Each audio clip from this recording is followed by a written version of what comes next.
What is this? Okay, good. It looks like I just milked nothing.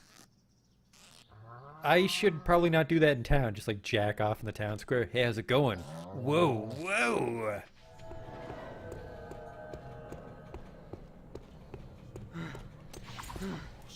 The fuck is this?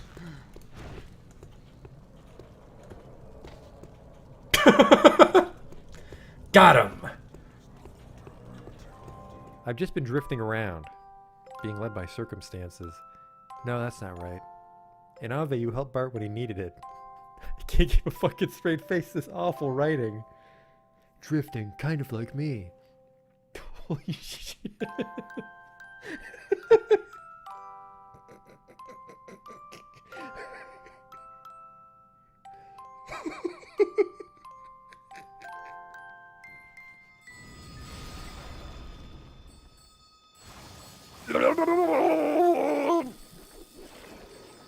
Oh no! Oh, we're not quite dead yet. Don't worry though, I have a telescope equipped. The sprite tells me it's a lady, but the face tells me it's a man. Do that Dr. Girlfriend voice. Yesterday my stove caught on fire. I thought the whole house was gonna burn down.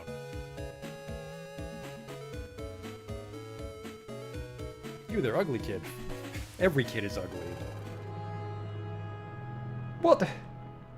These aren't special in any way. There goes the potion! Oh! It's a perfect fit. Oh! Ooh!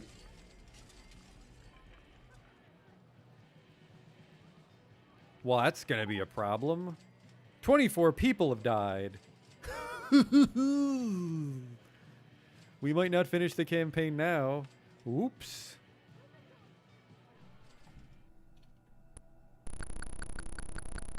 I never equipped the chainsaw. I never equipped the chainsaw! Oh my god. I didn't stab that man with a chainsaw. I just made chainsaw noises as I hit him with an axe.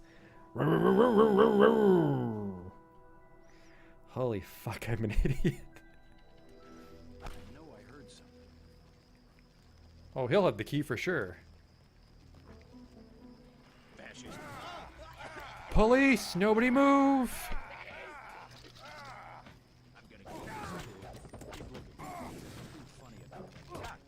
Like I kicked his knee bone or something.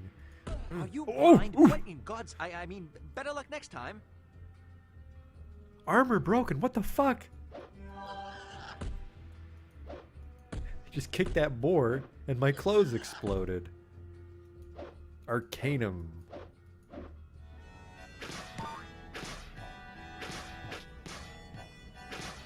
Damn it.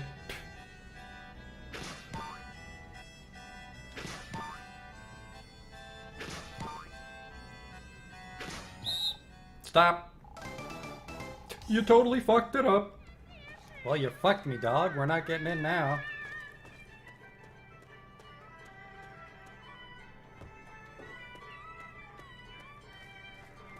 You blew it, old man. Holy shit, you blew it. Wow, and it's just his face. Oh. No!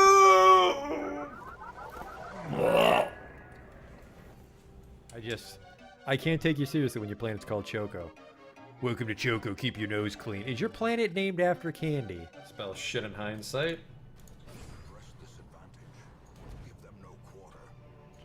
That went pretty good. The hell is this? It says the sacrifice of fire is the gate to ruin. Place torch if you crave the void. Okay. Terrors may indeed stalk these shadows, but yonder, a glint of gold. I fucked that up. A whole bunch.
Hi there. Hello, welcome to Might and Magic 3.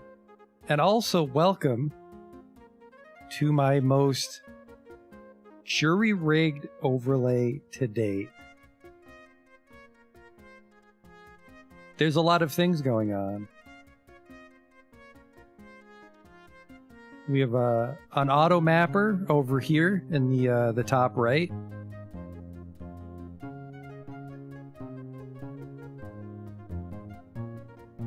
And down at the bottom here, we have a readout on our party's condition. These aren't parts of the base game. This is a third-party program that hooks into a whole bunch of games. It's called Where Are We?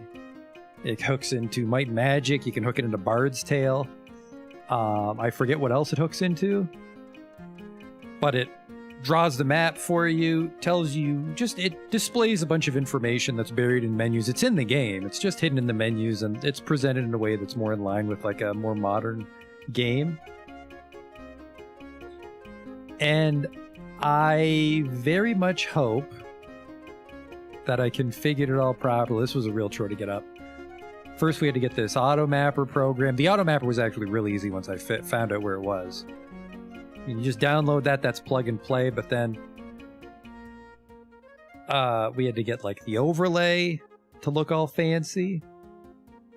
And then also, speaking of music, the music's actually awful in this game by default, so I had to install a program that emulates a MIDI synthesizer so that DOSBox thinks we get better music. Because it sounds pretty shit with just like a generic sound blaster in DOSBox. And then I suppose the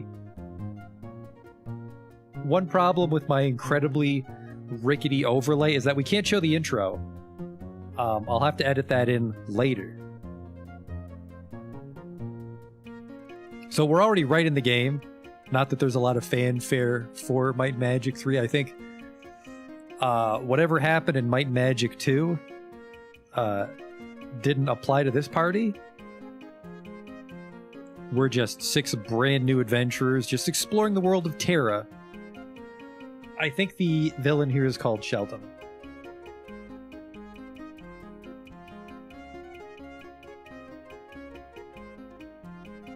And so this is going to be a lot like our Wasteland playthrough. I've got a couple manuals on hand. We've got our auto mapper to help us as well.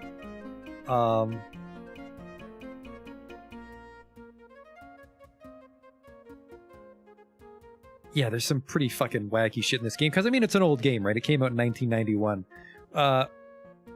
We're going to go through the manual. I think it's actually just a story that maybe alludes to what's going on in this game. And then we also have a reference card that shows me, I think, spells and item materials. Which are basically just like prefixes which will modify the stats on things. So, you know, if you were to find like a bronze sword, it would do different damage than a brass sword.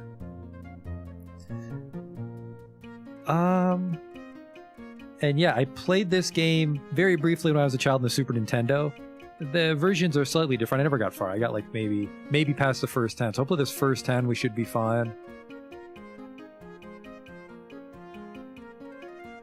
Oh look, over here in the auto mapper, you might see that a little bit of the map is revealed from when I was testing the game, and it didn't delete my progress.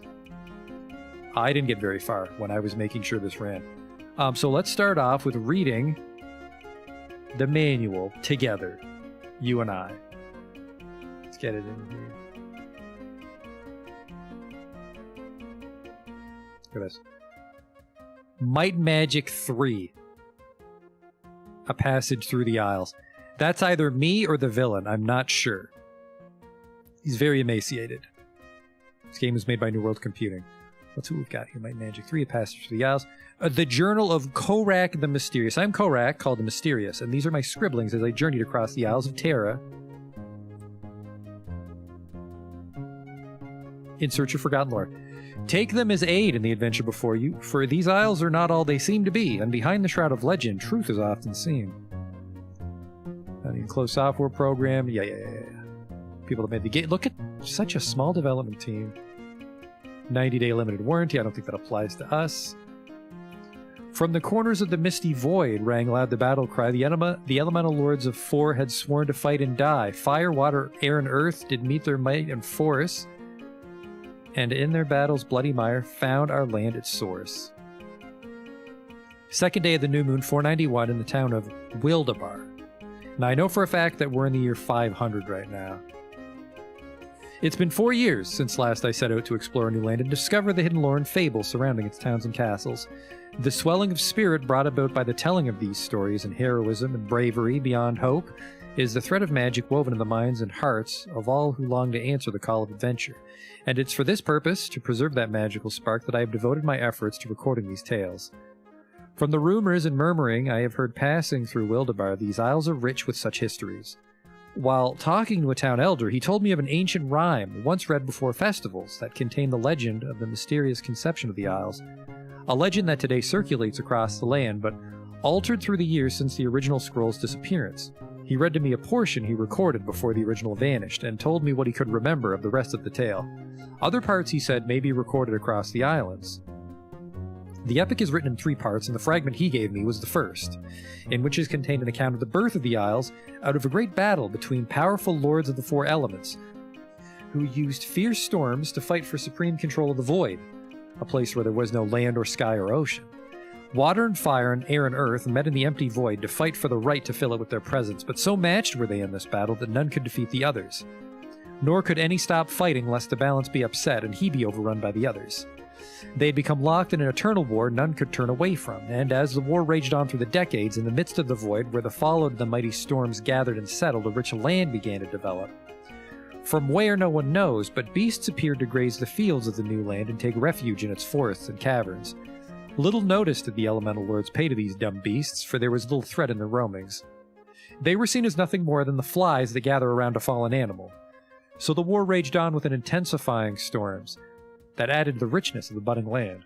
But then a new creature mysteriously appeared in the void, not dumb like the beasts, but clever in ways of cultivating the raw loam from the battlefield further into a rich provider of food and shelter. Difficult and costly though it was in the midst of the furious storms of battle, a content was forged in the misty void.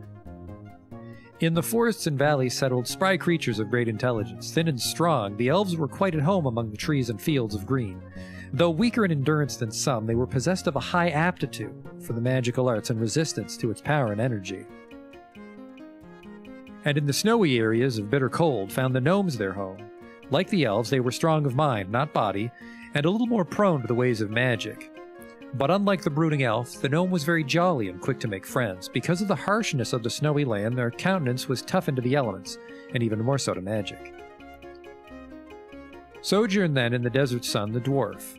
Small but mighty, they survived in the turmoil of the stormy wharf, for little of the elemental realm could do them great harm. After all, it would take a strong creature to find a thriving life in the lands of sand. With little power over magic, dwarves found their strength in solitude among the dunes. And in the swamps and bogs settled a tribal people of great strength and endurance. So strong were they that fire, electric, and cold could hardly harm them. Because they lacked the greatness of mind for magic, they had to rely on their ability to fight to survive.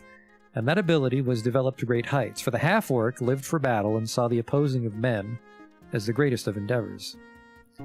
But scattered across the many diversities of the new land, found humans wandered, and made places for themselves among all others. Able to resist all the elements and magics, and learned in the ways of the mystical arts, they were well equipped to settle where they wished. Soon they thrived across the land, and the others began to tame the beasts and cultivate the lands.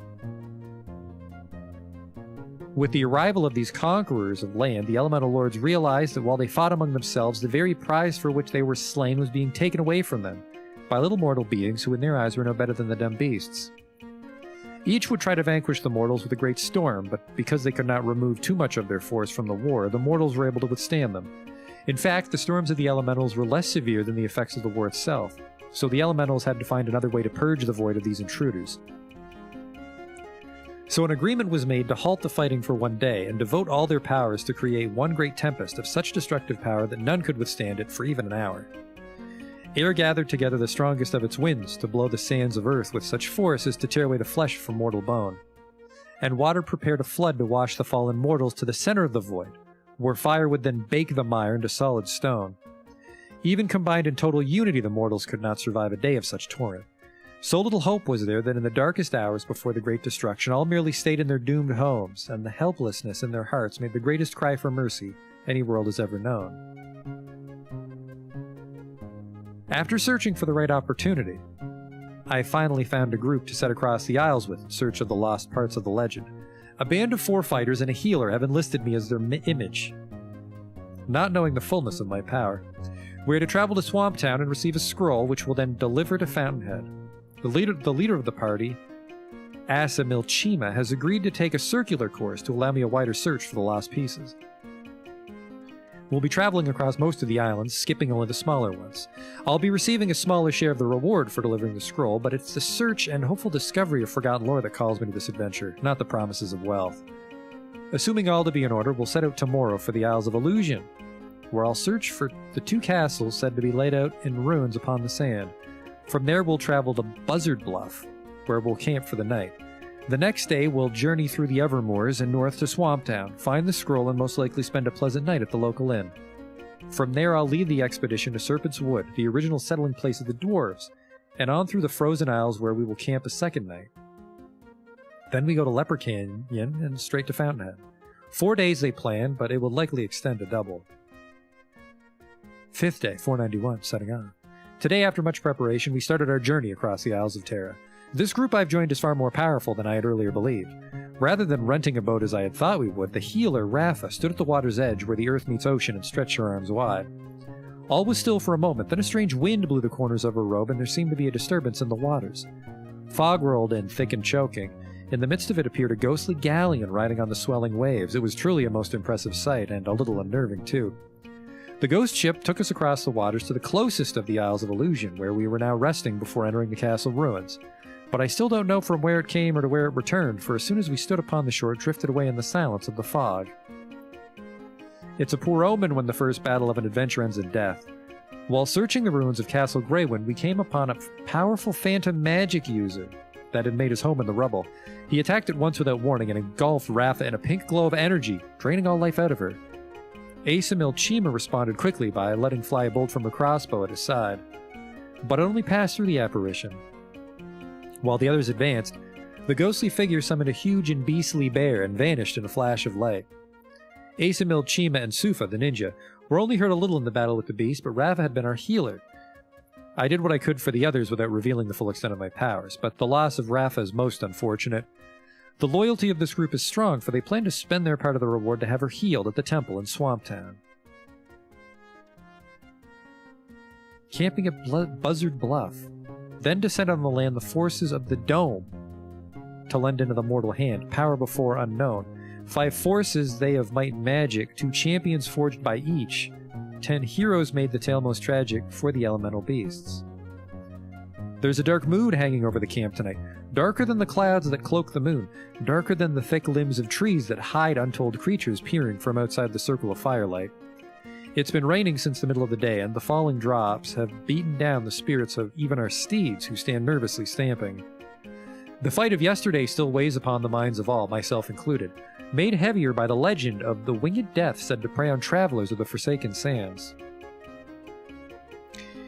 I must admit, I will feel relief when this night is nothing more than a memory. It seems a fitting enough setting to muse upon the piece of the legend I found in the ruins of Castle Greywind. It tells of the intercession of the forces of the Dome, the 5 forces that gave men the power to overcome the attack of the elementals. Cosmonium was that force which guided the elements and other forms of energy from place to place. Air, water, fire, earth, and the electrical energies were commanded and controlled. Esoterica was the power of the inner self, the energy of life and the forms of life, with command of the mind and the ability for healing and inflicting. Gaiam commanded the order of life in the forest and in the skies, of the trees and the clouds. The manner and temperament of nature and the wills of the beasts bowed to its influence. Bellum, which was the essence of war and violence, which manifested itself in the darker moods of beasts and violent turns of weather, like this storm tonight. And Lurkane, that invisible, silent sheet of clandestine power that slipped its works into the world unseen. These were the forces that silently watched from their perch above the clouds as the elementals did battle.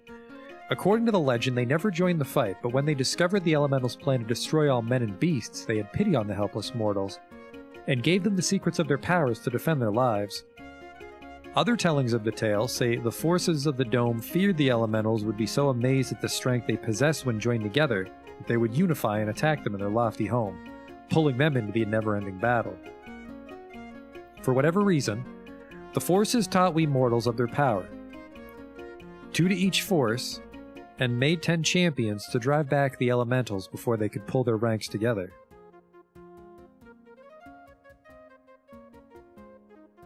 To an elf, Cosmonium opened the secrets of how the elements move through the void, giving total control over fire, cold, energy, and electricity. In padded armor and armed with a staff, the first great hero set about mastering his control over the elements and created many powerful incantations for the coming battle. He was called a sorcerer. I remember the thrill of discovering the power and beauty of lightning, my personal favorite. In my youth, camping on a rainy night with a band of adventurers like this dark evening, I would sometimes fire a bolt at a nearby tree just to startle my companions, an act I am sure our fallen comrade would strongly disapprove of. And to another of the elfin kin, Cosmonium showed the way to make a shaft of wood travel straight and true to its mark. This was named the Archer, and girded in armor of chain, she was the second of the heroes to emerge. Due to their common origin, she was able to use the spells created by the sorcerer, but only to a limited degree. Most of her energy was spent in the study of the bow. Next, Esoterica took a gnome and trained her in the healing ways, revealing the secrets of the mind and body, unlocking the power to make good or render bad one's constitution. A most powerful hero was this, called the Cleric, in her splint mail helm and shield. To heal the fallen comrade and destroy the weakened foe was her pledge. Another gnome was taken thus, and taught the healing ways, but much emphasis was also given to the use of weapon and armor. A most noble champion called Paladin was he, and a frightful foe to face. Clad in the strongest of armor and wielding the weapons of truth and right, he was to become one of the greatest of the legendary figures, inspiring much lore and many followers. Then Gaia made its choice in the dwarf to champion its cause. Many languages were revealed, empathy with beasts and plants and the patterns of seasons and stars, secrets of the living land endowed in a smallish figure to command the forces of nature to do her bidding, commanding great storms and flurries and swarms to do battle, but also calling upon the natural healing of nature to help the fallen. As devoted to the land as the cleric to the body, this new one called the druid would sacrifice her being to maintain the orders of nature. In leather, the druid traveled with barely a sword to swing. A storm such as tonight's would be hardly worth the talents of such a champion. When the force Gaiam gave empathy with the force of the dwarven champion it called Ranger, a dark and mysterious one was indeed created. At home in the denseness of the trees, contented with the thicket of vines and cluttering of bushes, the Ranger was as diverse in mood as the force was diverse in creatures. Like the first hero Ranger, our own Asa is prone to sudden changes in temper from jovial and impish to condemning and stern. Bellum then chose the half-orc to be a champion of the sword. Girt in the finest of armor, helm and shield, and with the mightiest of weapons, trained he in the arts of war, melee, and valor. Called the Knight, he became the strongest of the champions, with the greatest desire to march across the battlefield. While the Paladin would seek peace through battle and find victory in the quick end of a war, the Knight longed for the brotherhood of battle and felt a kinship to all combatants. And the second champion made Bellum to be called Barbarian, for it was not brotherhood she sought in battle, but the lust of blood. With the greatest endurance of the heroes, the barbarian seeked the thrill of rushing into battle. Clad only in scale armor, she wielded her shield and great hammer against the armies of her foes. In all the statues and tapestries I've seen dedicated to the likeness of this champion, she stands high upon a mountain of fallen warriors, a helm of horns upon her head. Lurkane, then, the last and most mysterious of the forces, took 2 humans to its cause. The first was taught to move in the invisible folds between the places of here and there, and travel unseen and unheard. Known as the Robber, he was able to work the mechanisms of locks and traps, hide in the faintest of shadows, and advance upon his foes to deliver a fatal thrust of dagger in the back. In mail of chain, with shield and dagger, a crossbow hanging at his side, he moved in the leaves like a feather. And the 10th champion, made for battle, was strong in all attributes of fitness and mind, called the Ninja. A powerful warrior was she, with special weapons created especially for her mastery at arms, a mastery not even equaled by the mighty knight. Bound to a life of solitude even among the other champions, her discipline of body and mind consumed every moment. She was called the Silent Warrior, for she possessed the stealth of the robber, even in her chainmail, and was never known to speak. These 10 were the champions of the war against the elementals, where mortal men was taught the ways of the arts of magic and ways of war by the 5 forces of the dome: Cosmonium, Esoterica, Gaium, Bellum, and Lurkane. The forces that are above the clouds, above the stars, that indeed guide the stars through their journey across the night. Now my time at watch is done, and Sufa comes to relieve me. Tonight I must rest well, for tomorrow we journey across the Evermoors, and that is no place to be when weary. Today we arrived in Swamp Town after a surprisingly easy journey through the Evermoors. There were only a few small battles along the way as we came across wandering animals and insects. Although the danger was small, it was a good workout, for any small mistake could cost dearly. After entering the west gate of Swamp Town and finding the giver of the scroll we're to take to Fountainhead, Rafa was taken to Temple Moonshadow. It was by luck alone that the others had barely enough to pay for the services of the monks, as the boat we rented to carry us from the Forsaken Sands to the Evermoors dug deep into our party's pouch. The reward for delivering the scroll will hardly do more than recoup the fee of Rafa's resurrection. With Rafa's return, a room was then taken at the inn, where I now sit writing these notes. The others are relaxing, as it were, in the tavern, where they are telling Rafa of all that's happened in the past 2 days. My hopes of finding more of the legend are failing after talking to others I've met around town. While visiting the guild, there was one who had just returned from the Frozen Isles, where he had been searching for the rhyme himself. He told me there was no part of it to be found in the northern regions, and was very happy to see the fragment I returned from the ruins of Castle Greywind. I told him the tale the Elder of Wildebar spoke to me.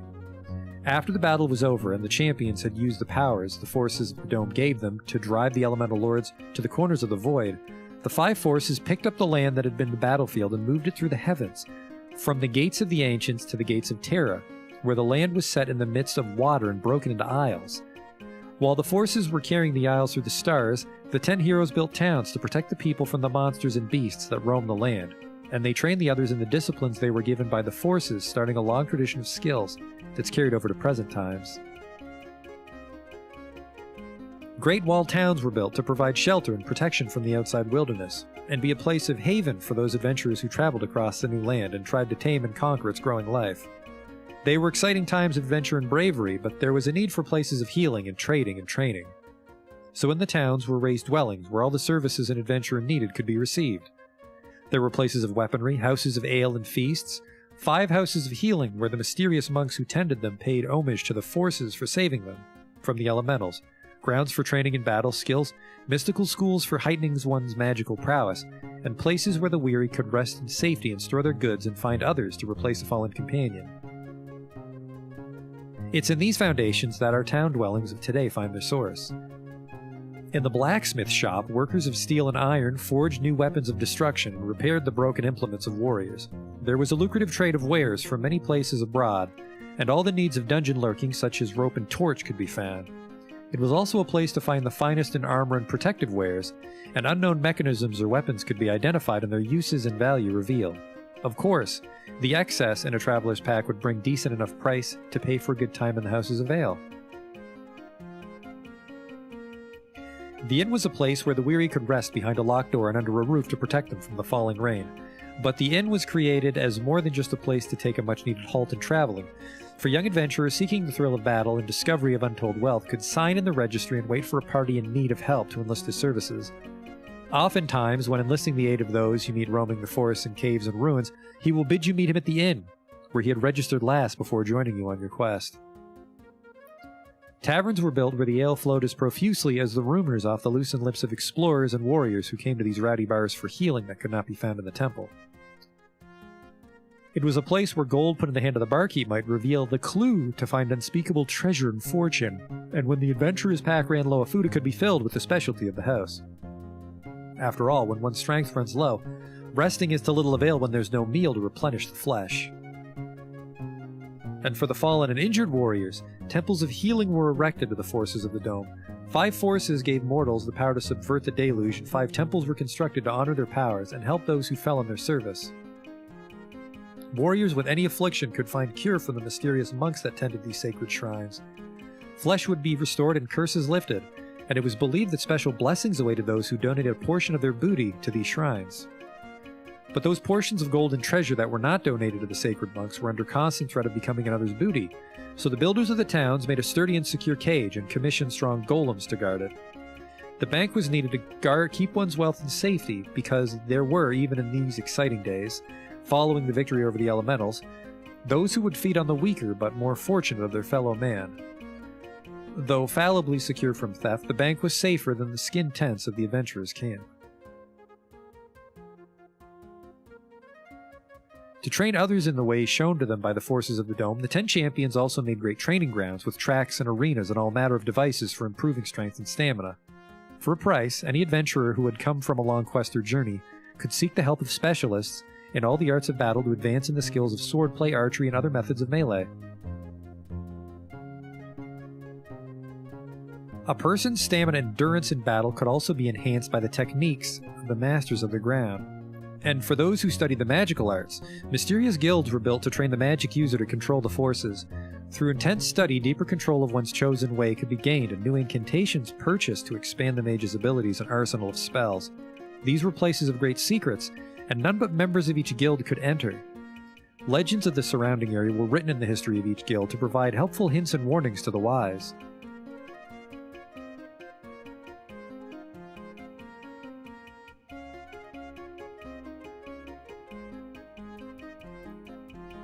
Tonight we're camping in the chilly environs of the Frozen Isles. As I suspected after talking to my fellow searcher in Swamp Town, there's no sign of any part of the legend around these frozen woods.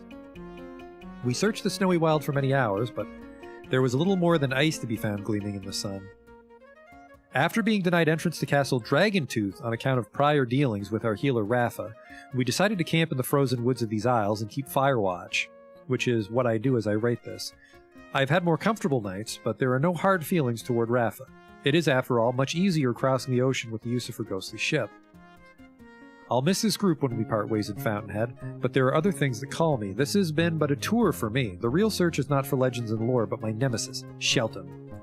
From the very beginning, he has seen these isles and all that lives upon them as his enemy, and twice he has planned their extinction.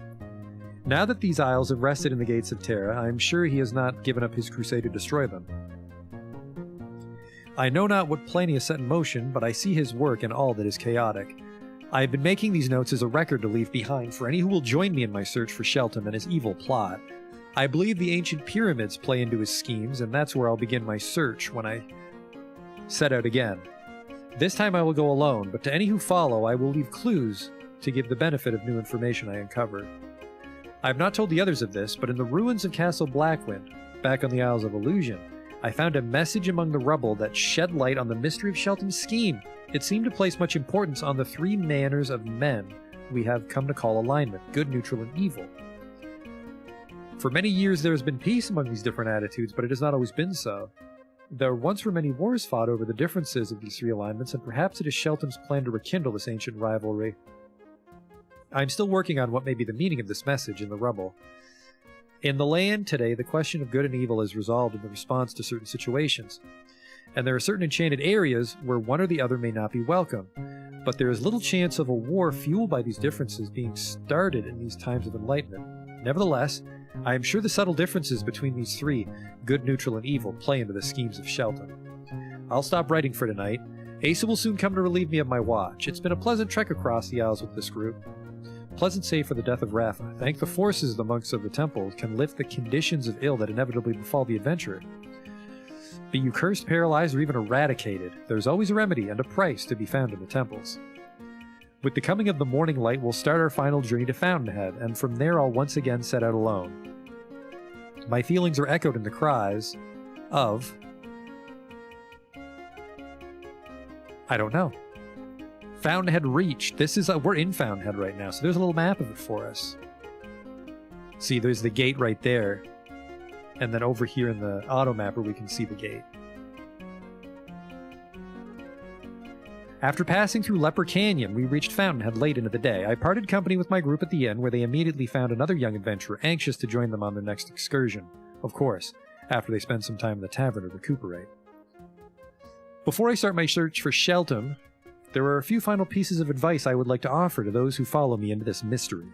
There are skills that will be very helpful, if not completely necessary, in your travels across the Isles.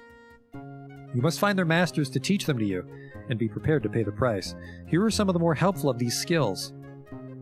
Cartography, to help you keep better maps of the areas you visit. Danger sense, which will give you warning of monsters you may not see until it's too late. Detect secret passages, so not to miss out on hidden opportunities. Mountaineering, to gain access to the higher regions. Pathfinding, for cutting your way through dense forests. And swimming, for crossing shallow waters. And always keep a full spell book. When you have mastered the spells you know to such degree that you're prepared to learn others, gain membership to a guild and learn what you can. Seek the wandering mages who sell these memberships. The price is small to pay to have the right incantation when needed. And if you gain a spell from an enchanted pool or buy it from a traveling teacher and have no explanation of its use, go to one of the guilds for its description. Remember to keep a good supply of gems, as some spells require the power locked inside the crystals. These are the spells available to the novice in the ways of magic. Awaken. Pulls sleeping adventurers from their slumber. Detect magic. If there is a magical item in the pack of the caster, this will make it known, and reveal the number of its limited use. Use this to discover the nature of a chest of treasure. Elemental Arrow unleashes the power of the elements upon a single enemy. Expel a bolt of flame, electricity, acid, or ice upon your foe to rob him of a little well-being. First Aid is an adventurer's minor wounds of battle can quickly be healed with this anointing incantation. Flying Fist summons an enchanted gauntlet to deliver a stinging punch to a single foe. And Light provides magical light to illuminate the darker areas. All spells were forged through the mysteries of Cosmonium, Esoterica, and Gaium, and only those classes devoted to their study can cast them. More powerful spells await as you advance in your abilities. It will also be necessary to gain protection from the 6 forms of damage that are delivered through the use of weapons and spell. These forms are fire, electricity, cold, poison, energy, and magic. Each race has a natural strength against some of these, and further protection can be gained through spells and enchanted items. As you travel from town to town, there will be many occasions to enlist your services to others in need of help. It would be wise to accept their challenges, for there may be great rewards in their completion that will help in future dealings. And when all hope is gone, be it in the face of a great dragon or surrounded by too many orcs to dispatch, you may call upon the benevolent hand of Mr. Wizard to carry you back to safety. He'll always answer the call for help, but be warned that he will also extract a toll of experience from those he rescues. A mighty warrior can soon be rendered weak if he calls for the help of the wizard too often. It's best to resolve a situation without his help, if any solution exists. But new adventurers find favor in the heart of Mr. Wizard, and he will help those without fee. Now I must prepare for my search for Shelton. Take these notes and use them as you can to discover his schemes, and together we may be able to thwart his plot. Search for the clues I'll leave behind, and good luck to you on your journey. May the powers of might and magic always be at your side. There you go. That is the manual. Not as informative as you might think. It was some interesting, like, lore stuff, but we find ourselves now in the town of Fountainhead.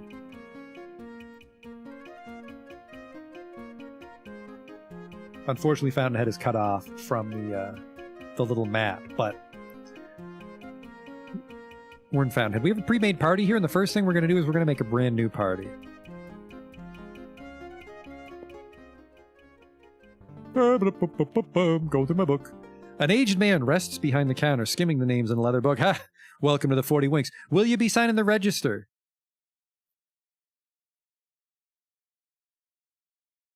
I.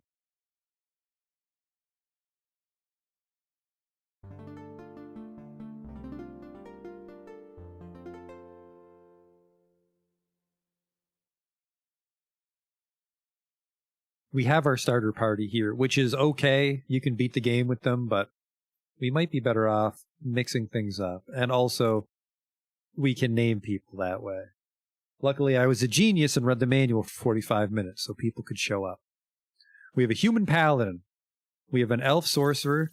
We have a gnome robber, a gnome cleric, a dwarf barbarian, and a half-orc knight. Let's make our first character. I'm going to be the first one.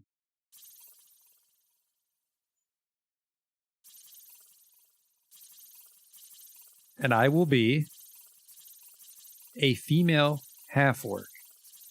You can't be a full orc. It's not a lot of pictures. You can't have the same picture as someone else. So the pictures of the starter party are they're hogging pictures. So what we want to do is we want to try to get a good party, nice stats, and then we have to slowly move over all their gear because they have some nice shit, and these characters we create won't have anything.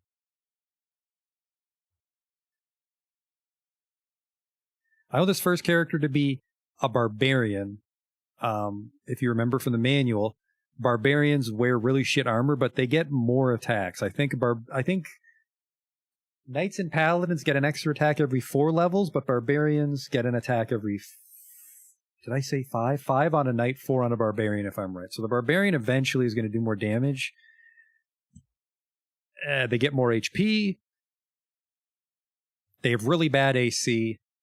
So I think early game, mid game might be a little rough with the barbarian, but once we start finding like whimsical shit later on, the AC should even out. So we just want some really juicy stats. One nice thing about this character creator is we can swap the stats. One bad thing about this character creator is there's no music and we're going to be in here for a while. So we really want high might, high endurance. I think we can get a 20. Your stats can get really high in might and magic. I think we can create at least up to an 18 or a 20. There's 18 luck. If we get like a couple 18s or like an 18 and a 17. 21 speed. Holy shit. That is a lot of strength. But then she would have low endurance. 21 strength on a barbarian is very tempting. But we need like a 21. Luckily, I don't think there's any rules, so we can maybe get like a bunch of 20s. It's just very unlikely. But it's not like you're stuck with a couple dud stats every time. I might be wrong. I saw 19 there for might. 19 and an 8. Ooh, 19. No. That's a nice sound to listen to for the next hour. 18 speed, no. The one problem is there's a few stats that are just nice. Like, well, speeds are turn order. We can probably live without speed, I suppose, on a melee character. We want nice accuracy, though. Luck is maybe crit. 20 persuasion, or is it personality? Personality is like charisma. So I think the paladin would need personality. What does create do? Create is just I make the character once I like the stats.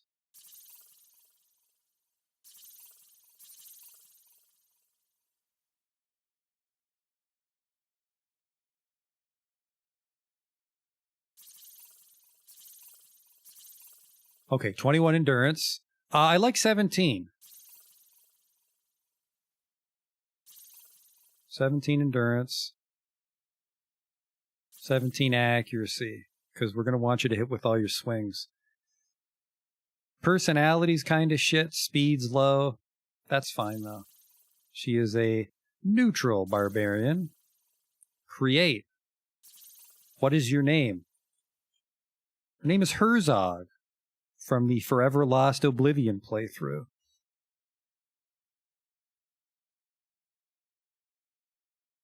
There you go.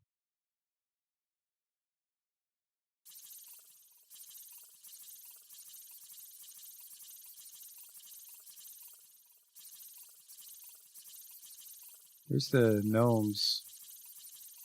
Oh, there they are.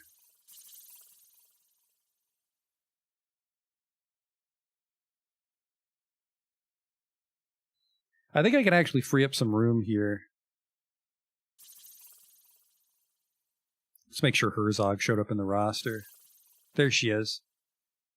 Okay, we're going to exit because there's no bank for items. That might be a lie. There might be a bank for items. The bank for sure takes your gold, but what we're going to do is we're basically going to pool all our items on, like, these first two guys, Sir Canigum and Crag Hack. Then we can delete the other characters and free up their portraits. So there's mouse support, but every time I watch a video of Might and Magic 3, people talk about how the keyboard is quicker, so I'm trying to get used to the keyboard shortcut. So F4 to select the fourth slot, I for item. And then for the short sword, give F1 to give it to Sir Cragnum. He has a bow. Rope and hooks for climbing down pits.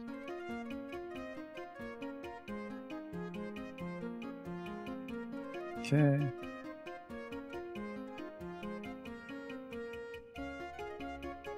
Transfer all this shit. Oh, he's got no room. Start giving it to the dwarf there then.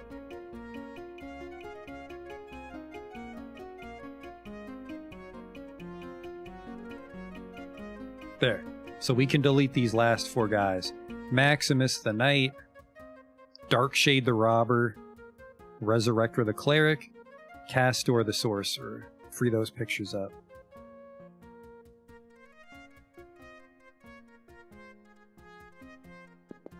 Back in we go.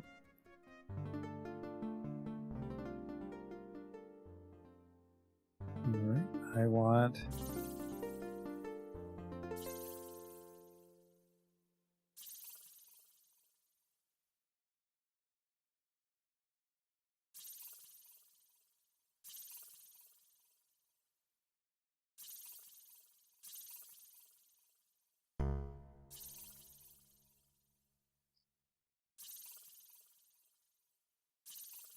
Are you sure you want to delete Darkshade? Yes.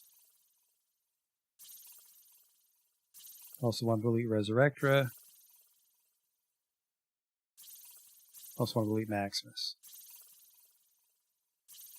And then we can add Herzog, so now she's in the roster there at the bottom. Okay, so the first 6 characters, they join for free. That's our party. These last 2 characters, those are mercenaries we have to pay daily. So that includes Alan Bow, brother of Alan Wrench, and Phineas, who is in fact not Phineas Urk.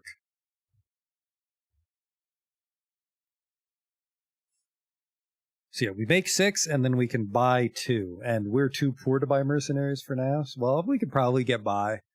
You can get greasy and just fire them at like 4 a.m. because they collect their pay at sunrise. Let's make a new character.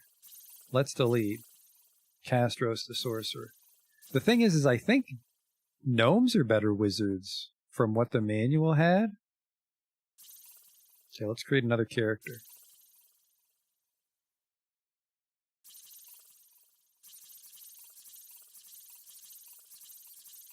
Let's go with this guy.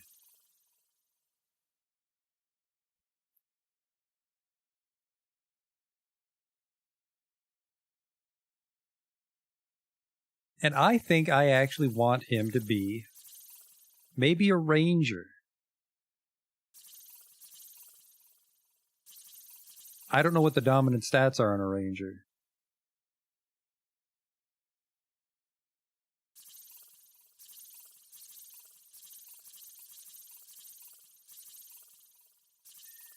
So yeah, I want a barbarian for a lot of attacks. I want a paladin, because they're a frontliner that can heal.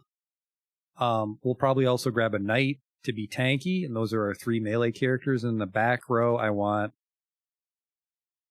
a sorcerer and a cleric and a ranger, because a ranger gives us access to the druid's nature magic, but he can also fight with a bow. So right now, I'm trying to make this gnome into a ranger. I'm pretty sure the gnome was a ranger, right? Let's call our manual back up here.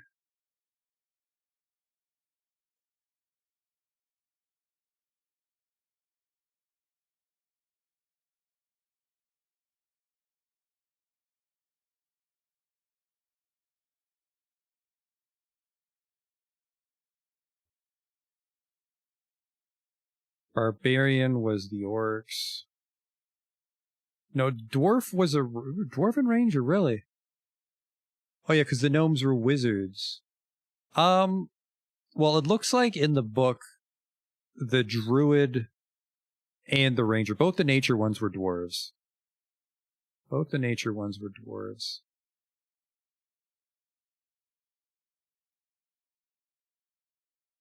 What do we have for dwarf pictures? That's a lady dwarf? What's a dude dwarf? Oh, the dude dwarf is the guy that's still in my party. Alright, well, I like gnome male. And apparently the gnome male was, what, a paladin? That doesn't sound right. Oh, shit, that was 20 endurance. 21 luck! Man, I gotta pay more attention here. Well, there's 20 for accuracy. I mean, really, we just need like 2 20s and like a 17, and that's just gonna become a class. Ooh, 2 18s. Everything else is really shit. And we can always come back and make other characters if I fuck up. It shouldn't be impossible to catch them up.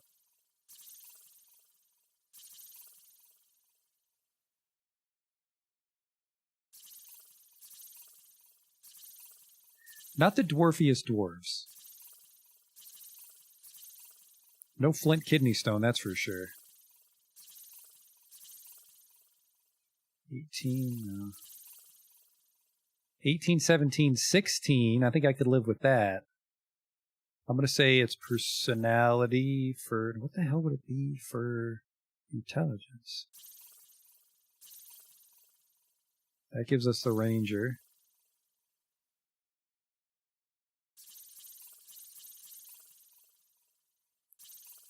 A good ranger. Gnome male. 17 intelligence, 18 perception. Let's swap the endurance with the speed. And accuracy with luck. And luck with might. Because technically everybody... So... I'm gonna do this actually. I'm gonna go 16 might, 12 and 11. Because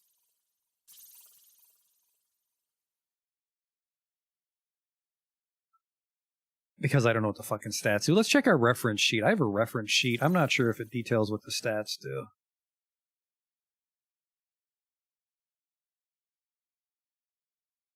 Let's get the reference sheet in here. I hate the reference sheet because it's like 2 pages to a page. It's personality. PER is personality, so it's a charisma, sort of. What do we got here? Maps of all the towns. Got a bestiary. Spell references. We have elements, metals, item attributes, because prefixes determine... Here we go. Races and character classes. 237. What a nice small book.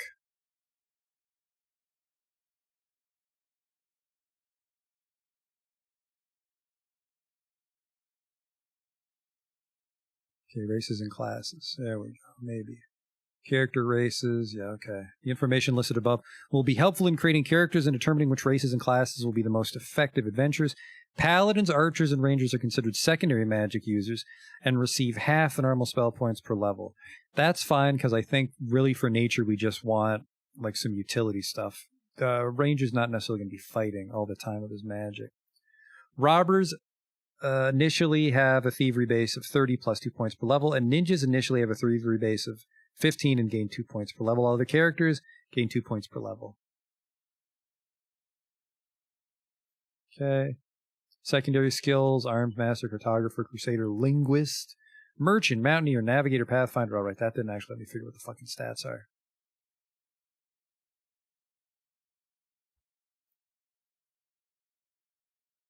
It says how to win. Let's not spoil that just yet.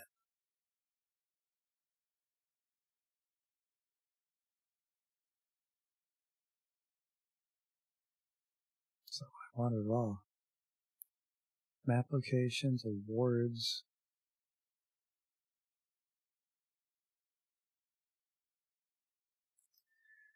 Well, it's a shame we're going to have to wing this, because making a character is only like the most important part of your game.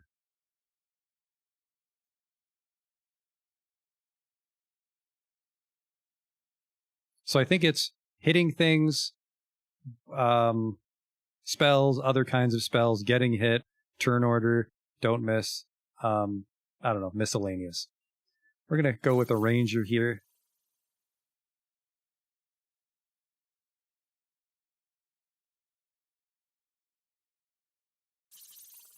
Select, I thought I did say it. Select, I didn't. Yeah. Ranger, create.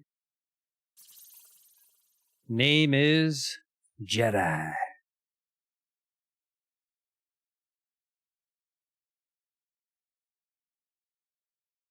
So we have a ranger and a barbarian.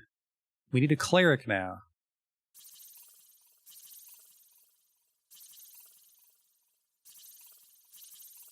I like this guy.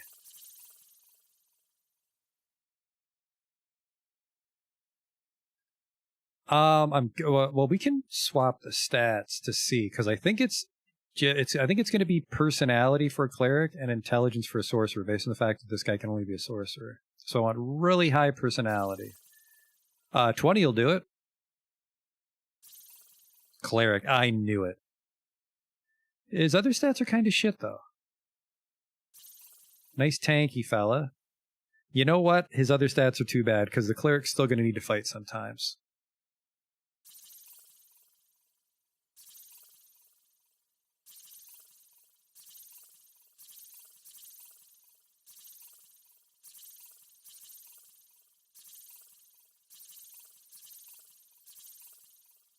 $18 endurance.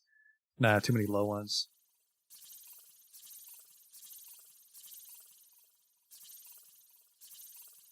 Might be overthinking this. I know your stats can get rather high in this game.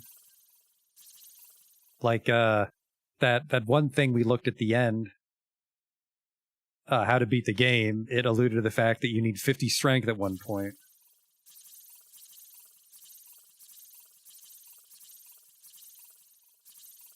$18, no. That's no bueno.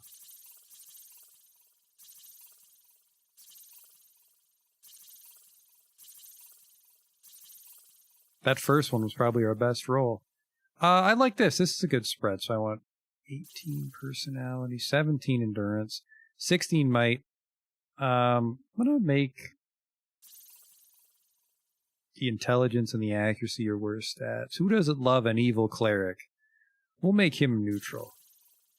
Think we can change our alignment? I might be wrong. We need names for these characters, by the way. I only have the 2 names ready.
Mitch, let's see if that fits. Let's see if we make it Big Mitch. Like a Fat Albert thing going on. I did select class. Fuck off.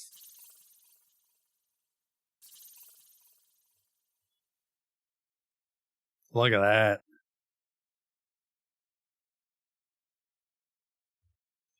Now we need a paladin, which I think was actually... Is it a dwarf? Lady dwarf? Hoo-hoo!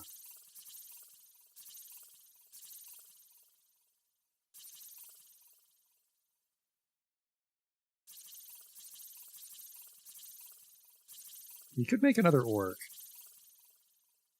The book did mention what their penalties were, because we definitely don't want to make a... We don't want someone like an elf would make a dog shit paladin. Was it 237? There's the bestiary. That's going to come in handy when we know what someone's weakness is. There we go. HP mod elf. So yeah, we want it to be a dwarf or a human for our paladin.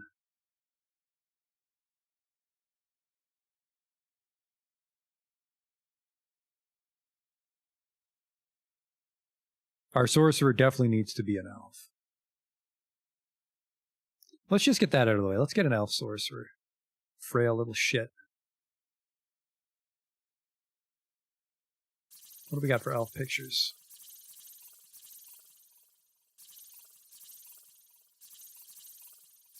So that's a lady. That's a guy. That's a lady. That's a guy. Go with a lady elf. In case we need to use our feminine wiles. We won't. So I want a shitload of... I want 20 for sure. I want a 20.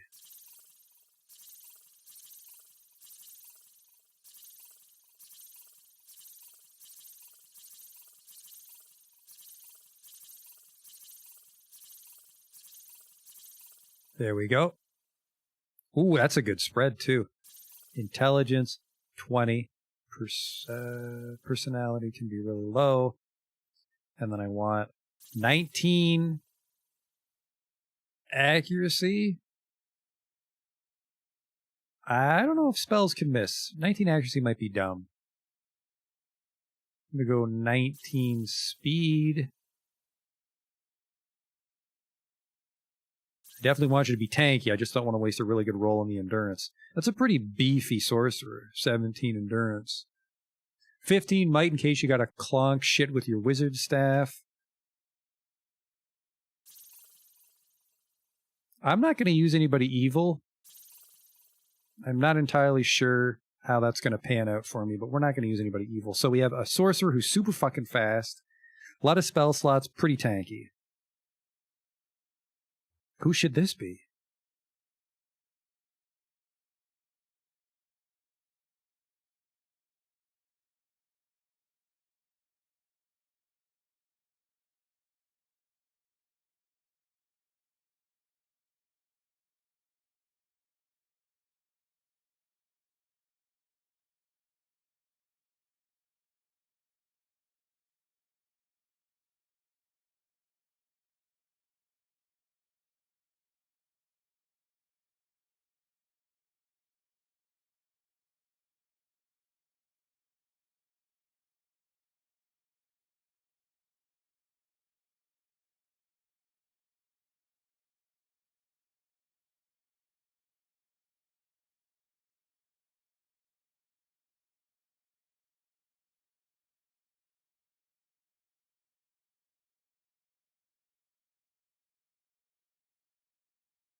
All right, I stepped away, and it looks like everybody in the chat's too fucking humble to want to be in the game. It's fine.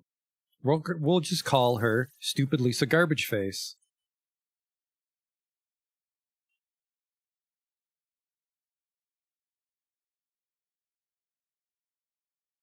Stooligath. Nice and elven.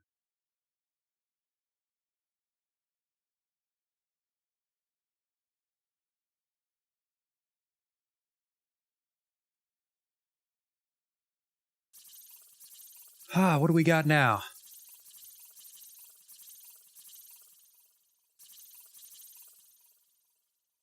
Well, nothing says dwarf paladin like man wearing a skull, like a fucking Marowak.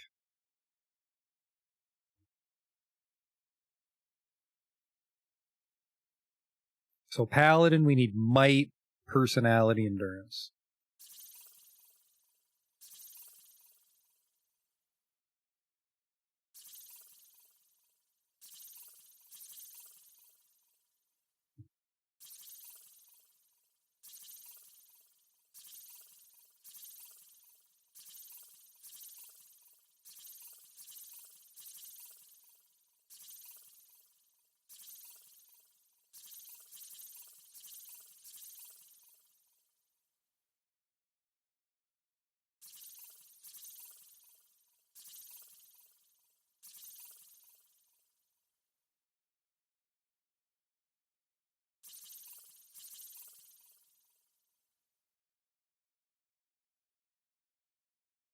It is true that Halfard wore a skull, but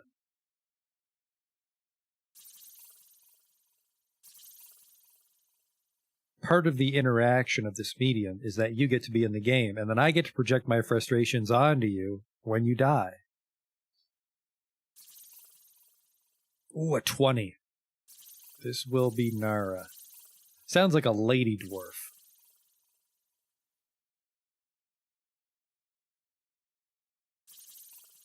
There you go, nice solid gold hat. Looked like a background character from Stargate SG-1.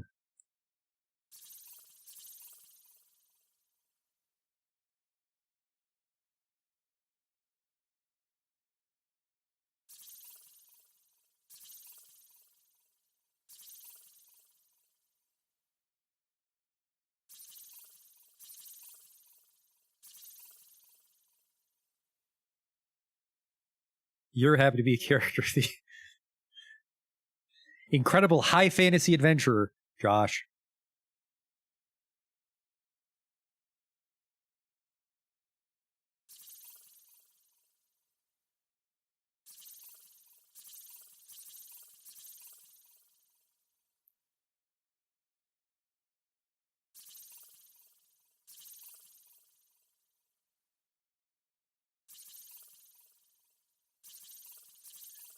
Need like 3 17s for a paladin. I see a 20. I see a 17 and an 18. I'm gonna go 18 personality, 20. I don't know. I would rather have more endurance or more might. Probably more might.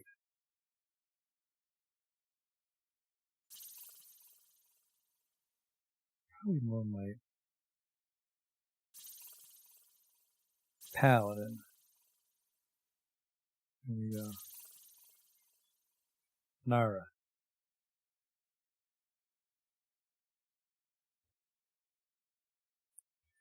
And if you're not actually a lady, I bet you're also not actually a dwarf. It's a pretend game for fun. All right, what do we got here next?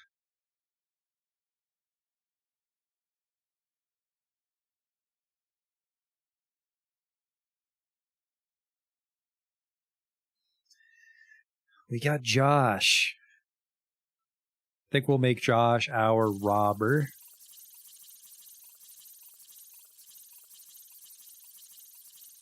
Do I just have no male human pictures? Well, no. Big Mitch. Big Mitch is the other human male. Oh, yeah. If that's not a Josh, I don't know what is.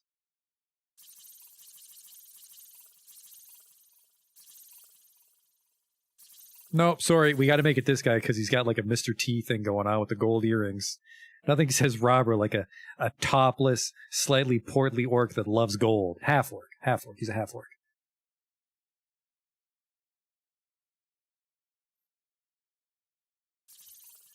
All right. Robber. Now, the reason I'm taking a robber over a ninja is...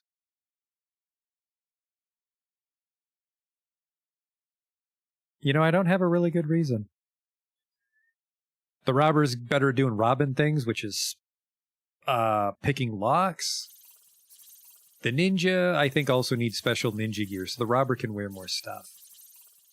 So what do I want here? Probably endurance. Actually, probably want a really fucking widespread of shit. He's got to be kind of tanky. Probably want him to be fast, accurate, luck, good might for when he whacks shit.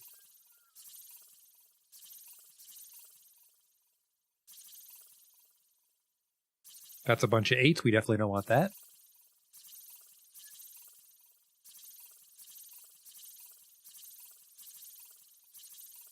A 20. Nope, not today, Josh. 18. A 19. You know what? We'll do this. A 19, a bunch of 16s.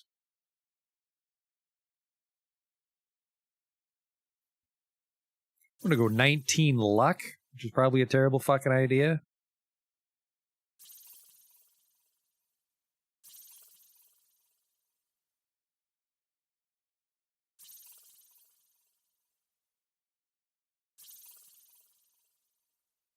You're a robber.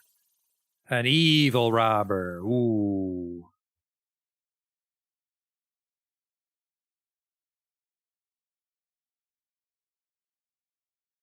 Can I pretend I'm Stoolagap? It's RP, man. You can be whoever you want to be. You could be these dice. Look at you go.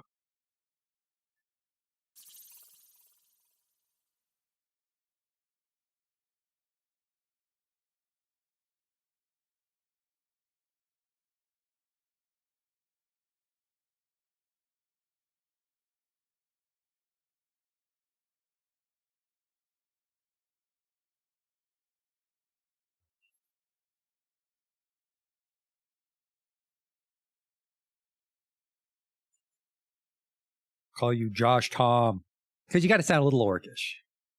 Because I really don't like all these wacky names. Hello, I'm Josh. Just Josh? My mother panicked.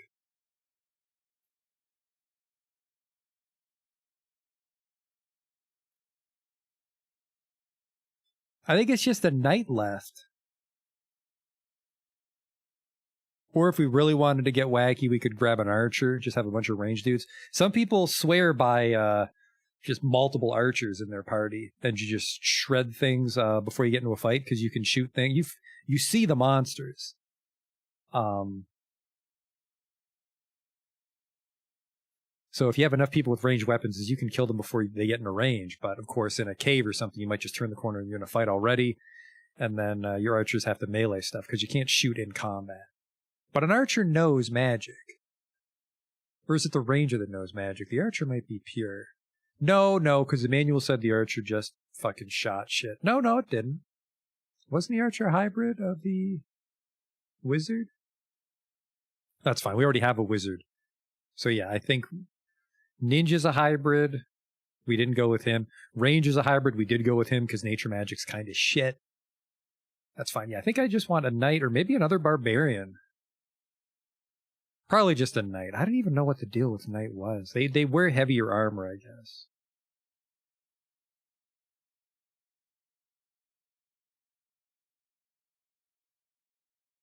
But I think so can a paladin.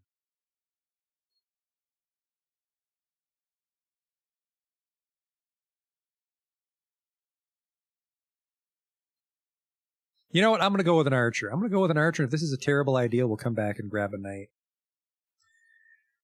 An archer would definitely want to, well, again, you do have to melee, so accuracy would be nice. I know that we can inspect these stats when we're in town, so I'm sure it'll tell me that some of these stats were a terrible idea. I saw 20 there, and I saw 2 19s there. Okay, 18, 20, 18. Holy shit. Okay, accuracy 17. give me Jesus Christ, your worst stat is this guy's set. What the fuck does an archer need then? The archer can cast some magic, so you would actually need some high intelligence. Can't make intelligence your dump stat. I could make speed our dump stat then. Now he can become an archer.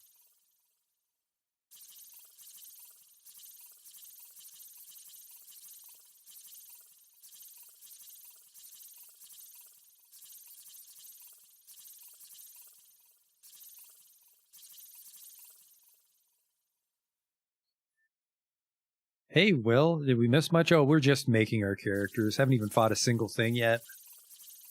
We'll fight 5% more things in the next stream, I think.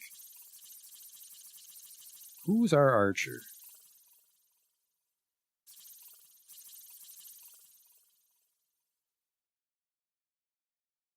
And who else wanted in there? Oh, Jesus.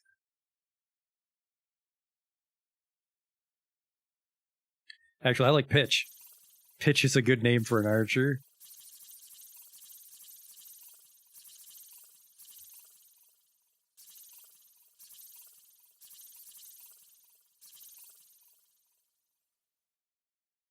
A gnome.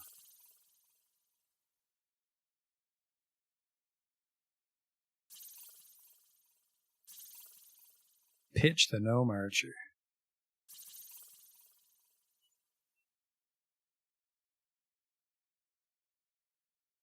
Is that 6?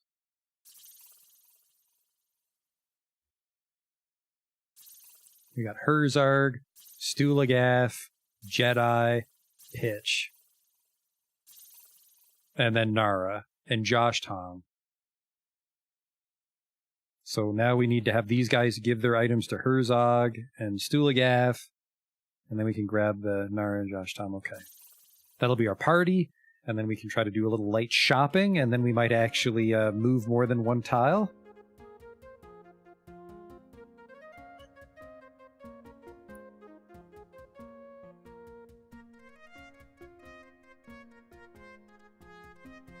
Okay.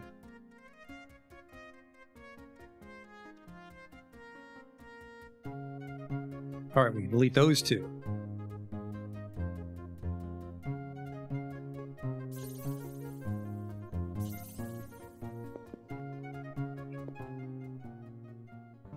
Oh yeah, we do have Pitch and Mitch. Look at that, this party's already coming together. Do you guys know each other? No, it's just a coincidence.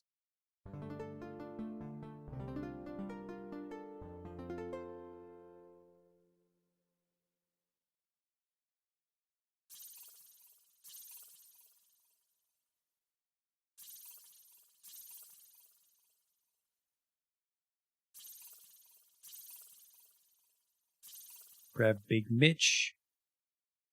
Delete. Sir Canigim, who I think is the creator of Might and Magic.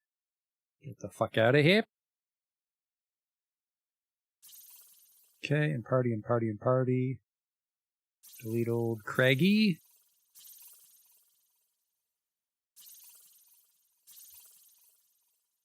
Wait, am I some sort of idiot? Did I make too many characters? Is there a big difference between a ranger and an archer? Ranger casts nature magic. I think an archer can cast arcane magic. All right. Looks like you're on the bench, Pitch.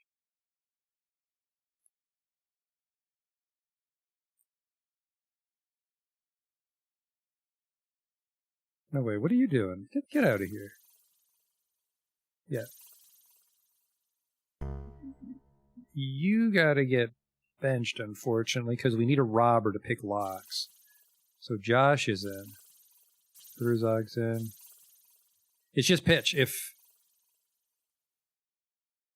we can revive people that die, but if this party composition doesn't work out. If this party composition doesn't work out, Pitch is in. But Pitch is waiting. He's at the end. No male archer. All right. Let's get some actual music. Probably spent about half the stream in dead silence. Now I have to remember how the fuck to reorder my party. It's a button. Sit. P. Oh. Hmm.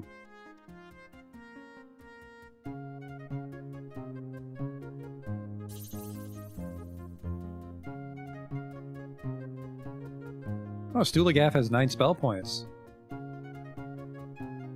That's interesting. Stulagaff has 4 AC. She's not wearing anything. Big Mitch has 2 AC. Remember, everybody's naked. We have the armor we stole from the default party. We have to dish that out. I have 3,000 gold. I have 30 gems, which remember we use those to cast certain spells. And we have 5 days worth of food. We eat every time we rest. We can long rest to heal ourselves and pass time, but we might get ambushed. And then, as you can see, down at the bottom, we have everybody's stats, because it's buried in this menu otherwise. But with the help of the Where Are We tool, we have all the stats. And it's already begun to get a little off-centered, unfortunately. I think it's because nobody has weapons equipped, so our damage stats are all 0. That might be it. That might be why. See, what do we have there? We have our name. We have our class. Their HP and their HP max. It's like Dungeons and Dragons. If they go into the negative, they get knocked the fuck out or they just die. Spell points, current and max, AC. For damage, there's 2 numbers. One is your melee weapon and one is your ranged weapon. So you can shoot stuff before the fight starts. I mentioned that earlier. And then there's all our stats. Really got to get these fucking people arranged, though. It's just exchange. It's exchange. Okay. Exchange with Nara. So, hang on. Barbarian, Paladin, Ranger. We're probably going to put Big Mitch in the front. He's kind of tanky, right? 18. Oh, yeah. 17 endurance. Yeah, 17 endurance. Big Mitch is going to go in the front. The 2 front people, they're the ones in charge of bashing down doors. I think traps hit them first. And monsters should hit them more often, but I've definitely noticed that, like, the sorcerer in the back row gets their skull caved in pretty frequently.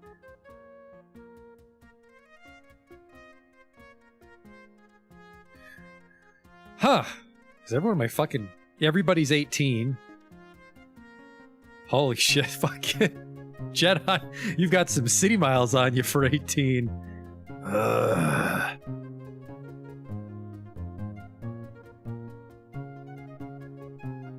just love pipe weed.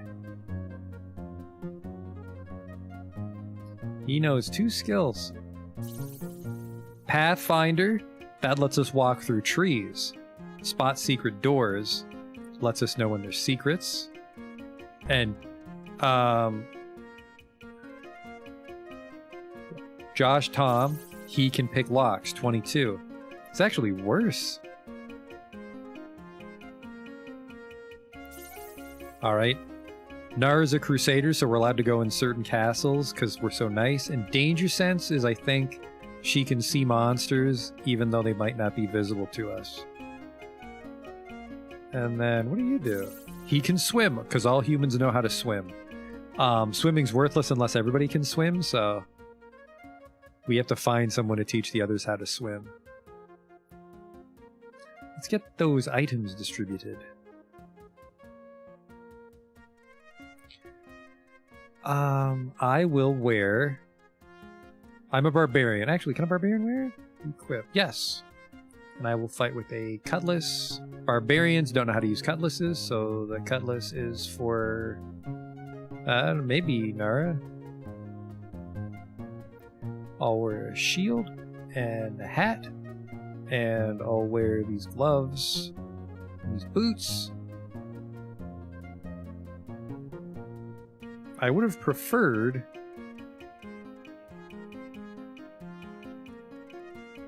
We're a little short on weapons. There's a shop in town. We have a lot of money, all things considered. I'm going to give this short sword to me. Barbarians can't fight with a short sword either. Maybe I have to fight with the cudgel. Yeah, I fight with the cudgel. Scale armor we can give to Nara. Shield we can give to Nara. Leather boots we can give to Nara. And the gauntlets and the boots.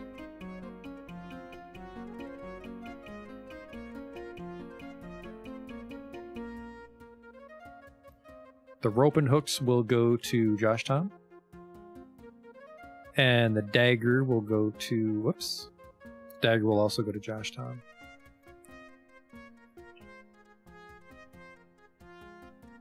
There's no pants? Well, I think you wear, like, peasant pants. There's no protective pants.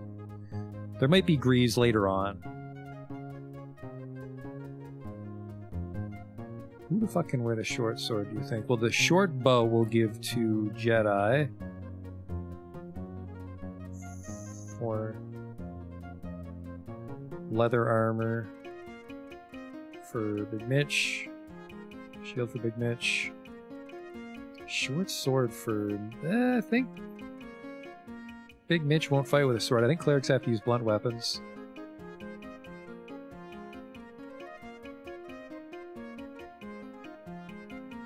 I can't equip 2 pairs of boots. Oh, whoops.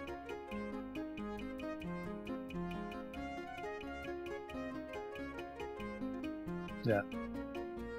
If I can use this sword.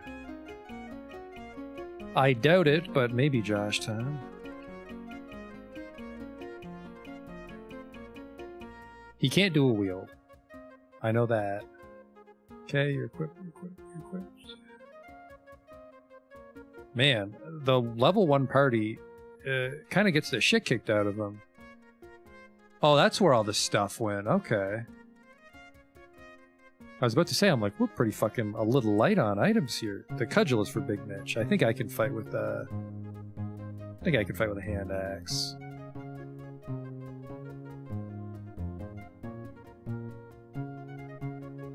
Oh, you bet I can. Okay.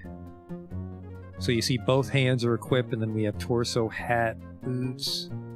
She needs a hat. Where that cudgel, my man? Okay, leather armor. Let's start pawning some shit off on Jedi. I think you can wear a shield. The boots.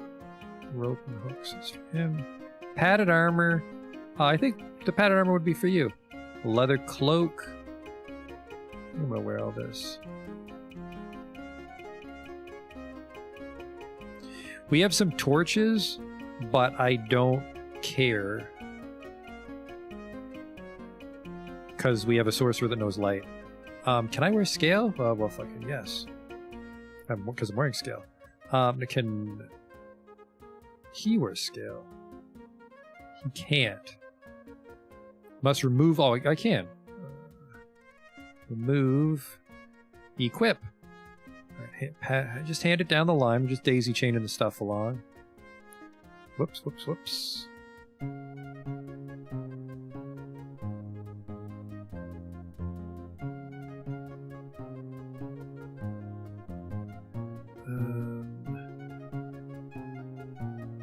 Okay, you got torches. Can you wear a sword?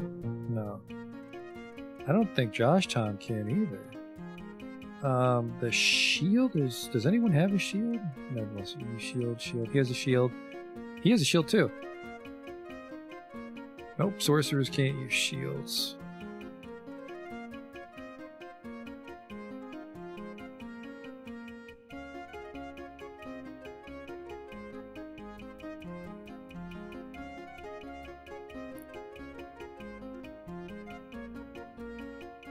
Okay.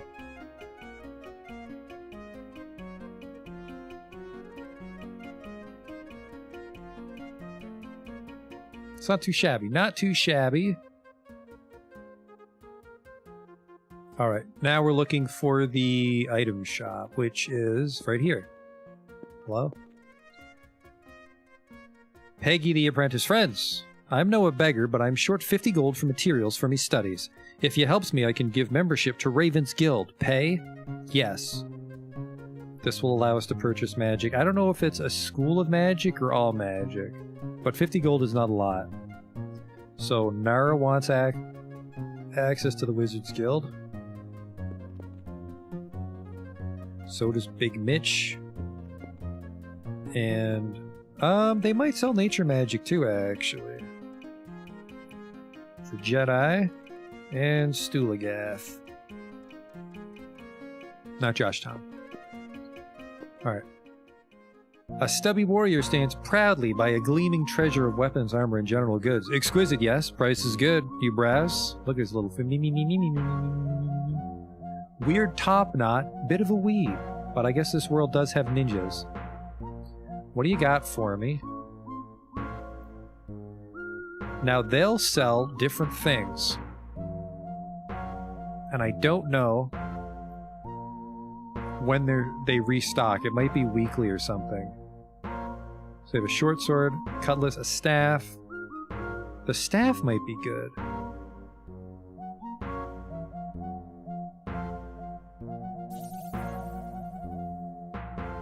Let's see if our reference sheet mentions items.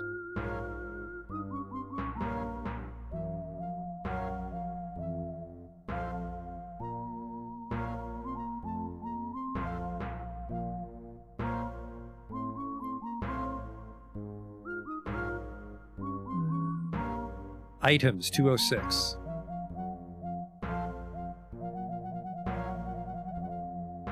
There we go. There we go. Staff is 2d4 with no restrictions. Oh, and then because we've been equipping things, you can see down there that our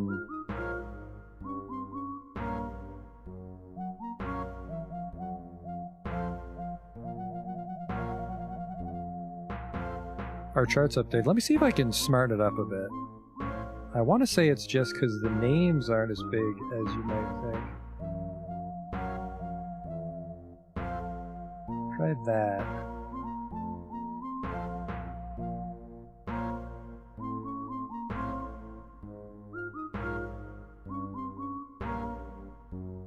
I do want that staff for Stulagath.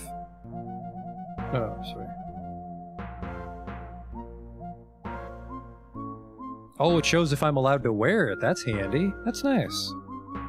Please buy the staff, though.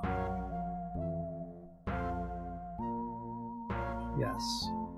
And then a wooden flail. So, wooden is a prefix, and I think wooden is awful, so a wooden flail is probably going to be like 1d4 minus 3 or something ridiculous. So a flail would be great for Big Mitch, but not a wooden flail. Let's check our armor.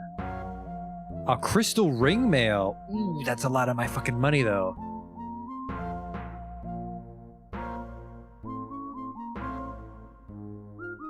AC's looking good, though. Oh, good lord, no it's not. Nara's only got 8 AC for the front line. Josh Tom is tougher. Well, Josh Tom, nope, has the exact same HP. Big Mitch has 8. Good lord, I'm a little concerned about Big Mitch being in the front there, because he's also our healer. Holy fuck, he's also our healer, what am I thinking? Josh, you're in. Crystal ring mail I kind of want to buy, but we'll have to check the materials. Available miscellaneous items. He's got some helms, leather gauntlets, torches. A wooden pendant is another interesting one. Ropes and hooks for climbing down pits, but we already have some. Oh, 1 second here.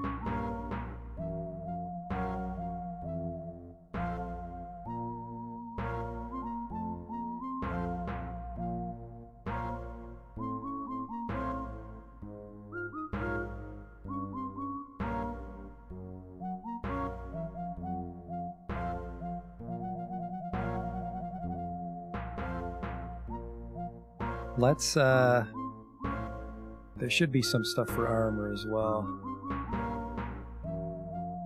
Here we go. A pendant. It is equip 1? Is it just giving AC? No, we can only have just one. It looks like it does nothing on its own, so the wood will determine what it does. So a wooden pendant, well, a pendant should cost 500, but the wood is lowering it by so much. It also, you see, it shows us here what all the suffixes and prefixes do. Where's materials?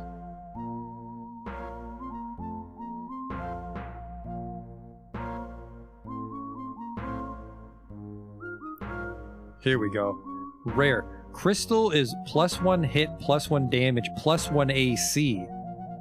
That's really good. I think I want to buy that. That's going to be a big chunk of our cash, but... The shops are randomized, and I think treasure's randomized, so no two playthroughs are the same, but Crystal Ring Mail is pretty powerful. I mean, Crystal's not negative at all. Let's find wood. Yeah, wood. -3 to hit, -3 damage, -1 AC. You would never want anything to be wooden.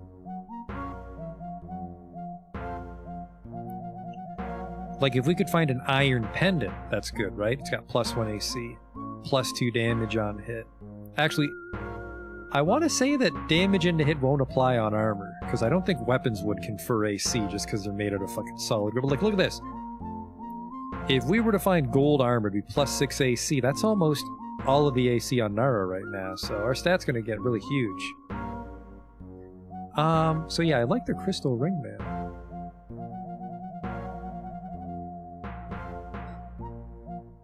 What about weapon? Yeah, wooden flail is dog shit. Never buy wood. And I think don't really buy leather either, unless it's certain things. Crystal Ring Mail. I like that.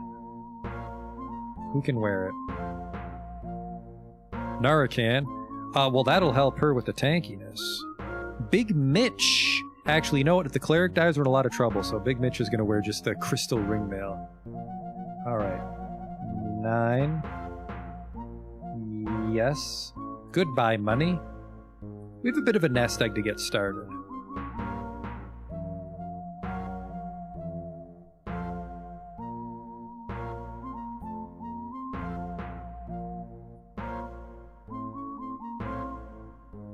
I'm gonna sell some of my stuff, maybe?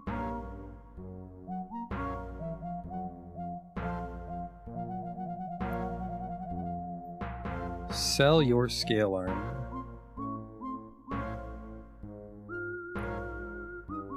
And then put on the Crystal Ring Mail.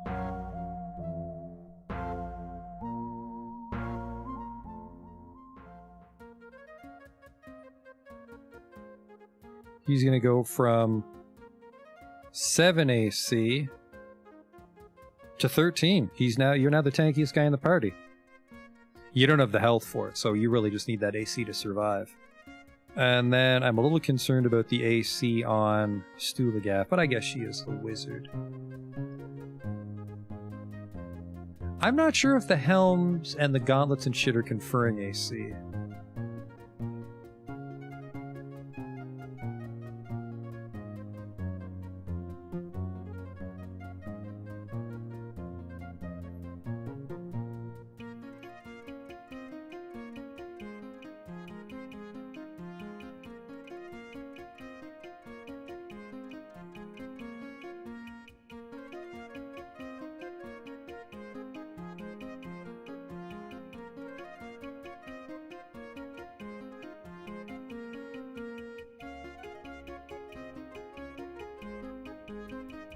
That was just clues and shit.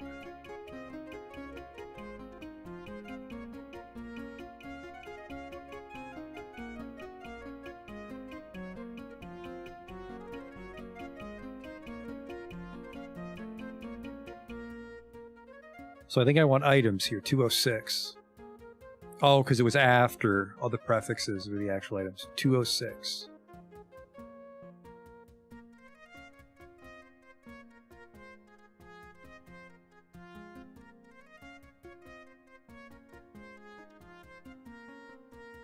There we go, okay. Cloaks give 1 AC, shield... Oh wait. 2. I think it's 2 AC.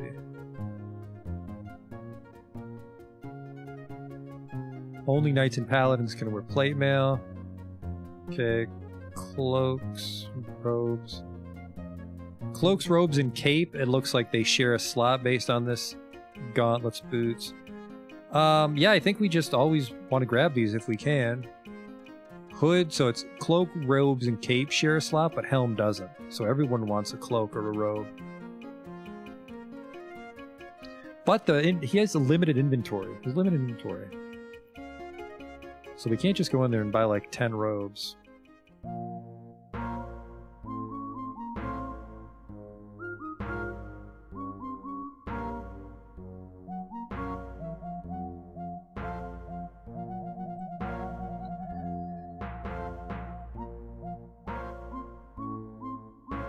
He's actually only got one cloak. I will give it to Nara, because Nara has the bad AC.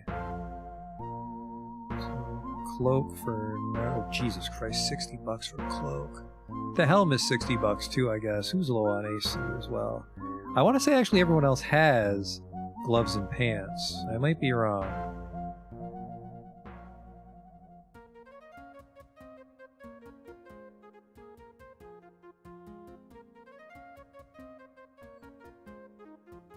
Yeah, so I gave Nara an extra AC, alright. Gloves and pants. Gloves and pants. So put that staff on. See what the damage goes to on Stuligath. 2d4s actually hits as hard as Nara. I wish we could get more ranged weapons, but he's not selling any. What I am going to do, now that I think about it, one of the only tricks that I know about Might and Magic 3, I wouldn't even call it a trick, it's much just maybe a little wily. And then what's going on here? He's in charge of the ropes and hooks. We have 2 short swords we're never going to use. And then he has helm and boots, so he needs some gloves. Actually, no, just Big Mitch. Big Mitch and Josh need gloves. Big Mitch specifically, because he's in the front. Buy that helmet.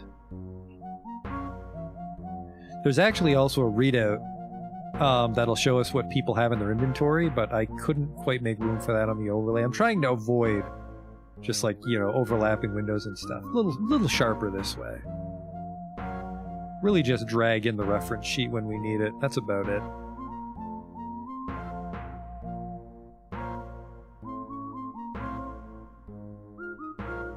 Yeah, Jesus Christ, 2 hours and we're almost done setting up the party.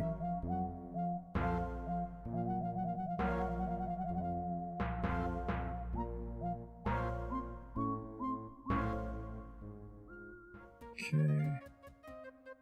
Put on your helmet. There we go. So now Big Mitch has 15 AC. Could you calm the fuck down, dude? But again, he's the cleric. He needs to die last. Alright, so now everyone has access to the guild in this town. Or maybe every wizard's guild, I'm not sure. Our auto map is uncovering as we go.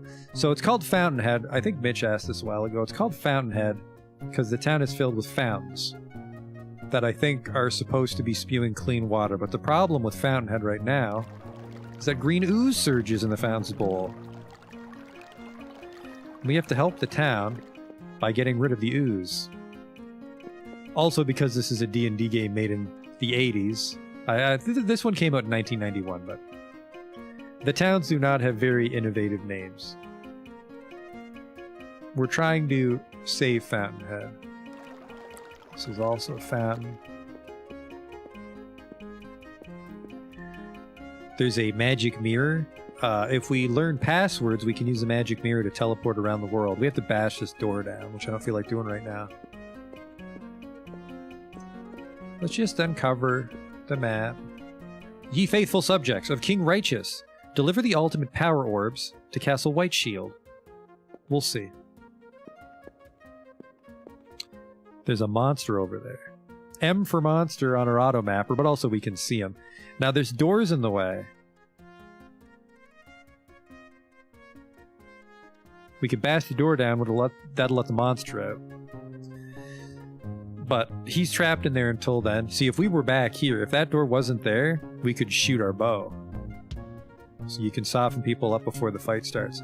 He's also with an ooze.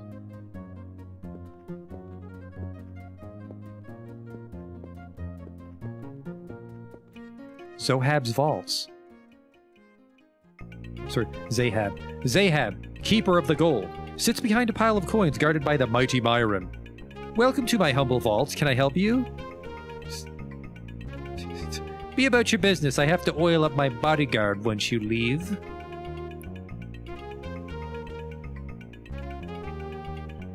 Gold, gems. Yeah, I can only give him gold, so I have to manage my inventory among my party.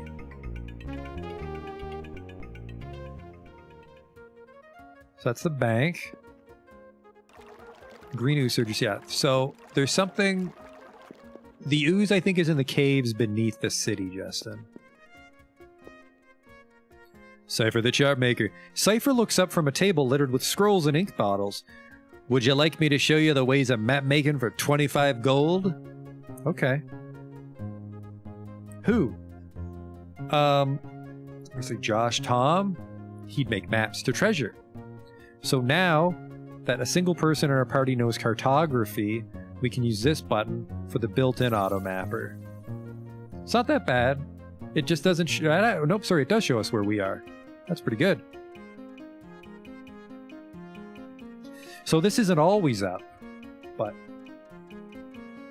we do have an auto mapper. We don't have to completely graph paper the game. One downside is if a person that has a skill, hey Bane, if a person that has a skill gets knocked the fuck out, we can't use it. So for right now, Josh Charm's a cartographer, but if Josh got knocked out, we wouldn't have anyone update the map.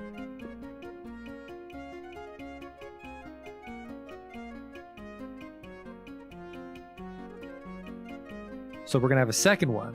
It's going to be Jedi, is also in charge of the map. There you go.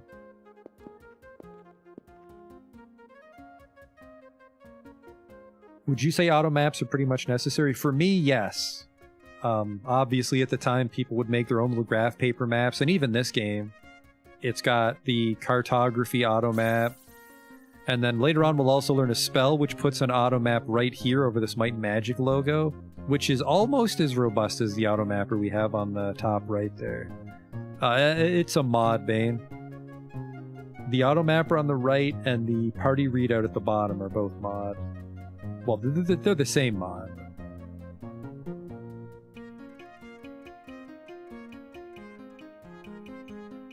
Yeah, I saw another guy on Twitch that was playing this, and he had like his webcam pointed at his table and he was drawing it out on the graph paper. And if you're into that, I'm sure that's lots of fun, but I'm a hilariously forgetful guy, so I'm not going to do that. What I am going to do, though, is I'm going to go into the odd jobs here, because much work could you do in a week? 50 gold is the wage. Labor for me you will? And the answer is yes, because this should advance time a week, and that'll restock the inventory at the merchant. 50 gold for 1 week's worth is actually dog shit if we were to just actually adventure and fight things. And our characters die of old age, around the age of 80. We're all 18, though, including Jedi. Doubtful. So I think I read about one guy who he used his first party as just slaves. For like 80 years he did odd jobs, so he had a shitload of money to start with. We're not going to do that. The call of adventure is a call to roam. Return again by saying home in all capitals. That's a password for the mirror, so if we ever want to come back to Fountainhead, the password is home. So we just say home to a magic mirror and we're whisked back to Fountainhead. This is the temple. They talked about this in the manual. Two robed figures stand motionless and silent as a hushed voice escapes from deep within a misting vat. Help you seek? Aye. We can heal a person, even bringing them back from death. We can donate money to buff them, or we can uncurse them. Yeah. The big one is to get healed, because at level 1, just goblins will give us a run for our money. Or rats.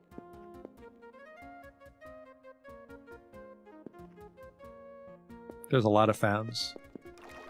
Just grab them all. Get the whole map revealed.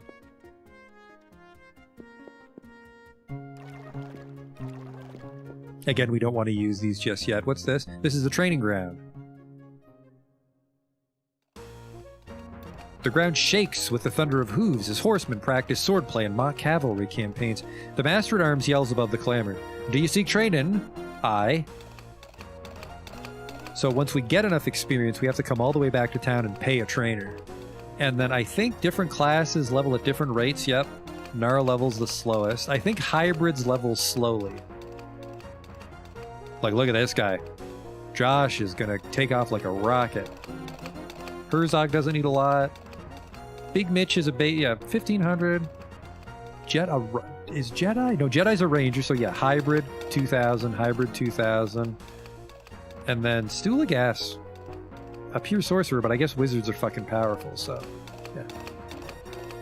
Cut the fuck out of that watermelon. Good freeze frame.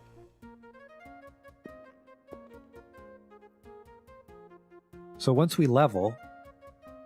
Oh, sorry, once we get enough XP, we can come back and pay to level up. Our health will go up, and I think we'll get access to stronger spells at the Wizards Guild. What I will do is we'll save our game, since that fucking took forever. We click this gem. Mr. Wizard is what they were talking about in the manual. It's like a debug command if we get stuck or if we're gonna die and there's no way to salvage it. As we get teleported back to Fountainhead, we level down. Which at level 1 does nothing, so it's great if you're trapped in battle and everyone's about to get killed. Let's save it. Saving your game TTA, thank you. What was the training for? Training is the entire level, Justin.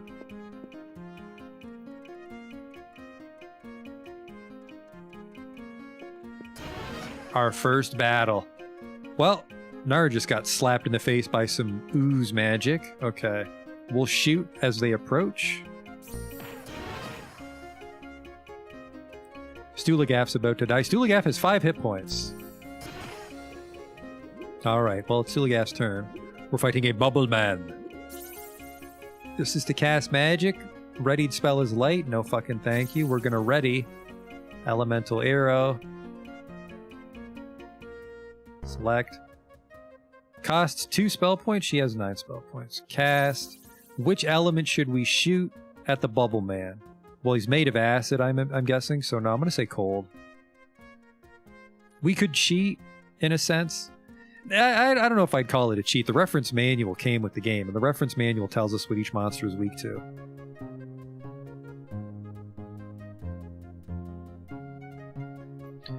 Go. He's yellow now. There is I don't think there's any way to see how much health he has. But the mod does the mod does expose it if I wanted to call that up. We can call up, I think it's the encounter window, shows us the health of everything we're fighting in the tile in front of us, or around us, I'm not sure. Alright, Big Mitch should know some spells, right? Flying Fist, let her rip, homie. That's the one that shoots the magical gauntlet. Huh. Oh, he is really low. Well, he's red. Red can mean a lot of things.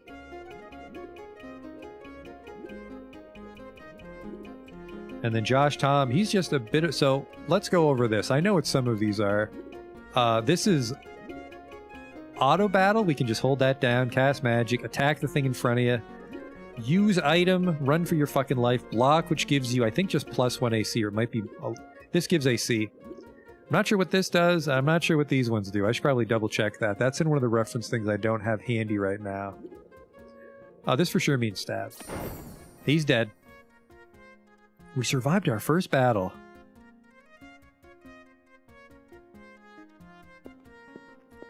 Technically, Big Mitch could heal us, but that uses up valuable SP.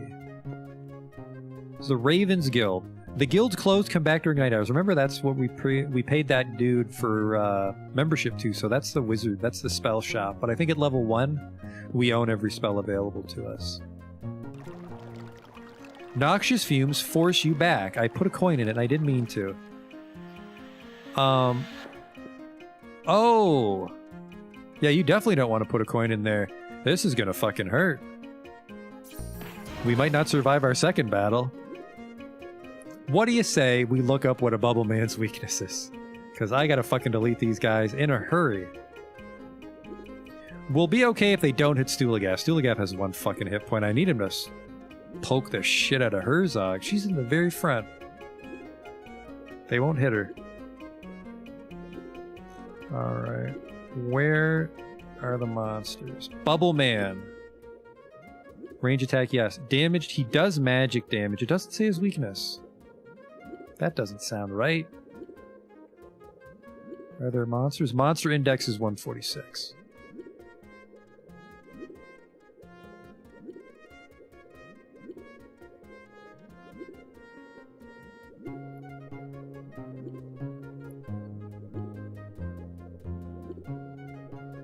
Bubble Man. Bubble men are a vile spark of life that springs from the green ooze that permeates Fountainhead and Curse. Bubble men are completely resistant to acid attacks. I fucking knew it. So they don't necessarily have a weakness that's exposed in the bestiary. They have 15 HP. That's 3 Herzogs looking at us, and they do 1 to 6 damage. They only attack once, but...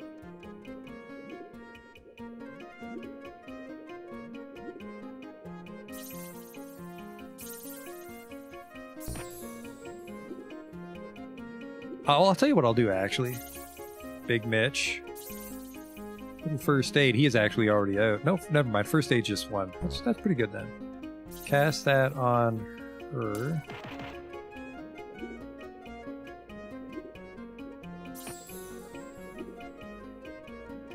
Do you know anything? Wow. Hopefully you'll learn nicer shit later on. That was awful.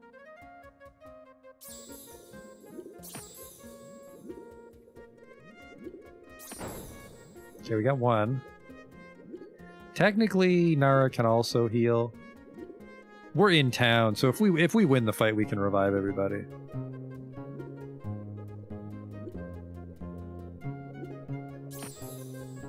Yeah, they wouldn't have an inherent weakness, but they would have an element they have the least resistance to.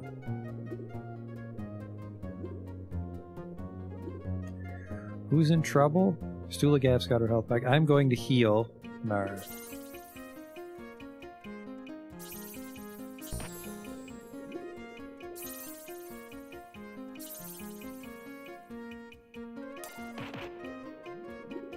Okay, Jedi has actually got 10 hit points. He should be okay.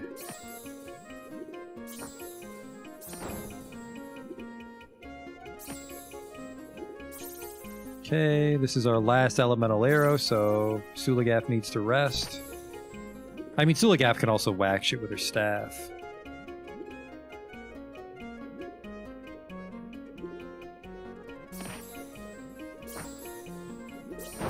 There we go.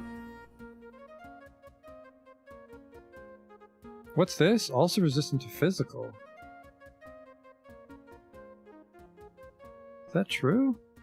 Damage type magic.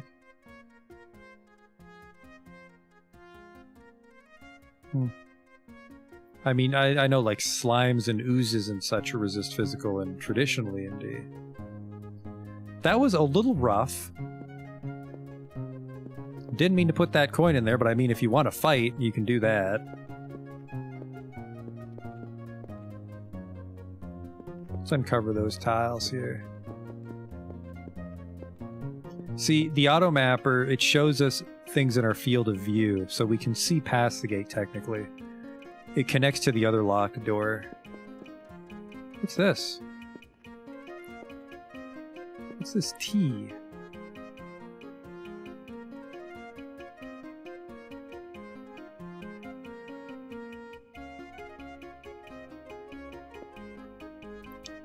I'm not sure.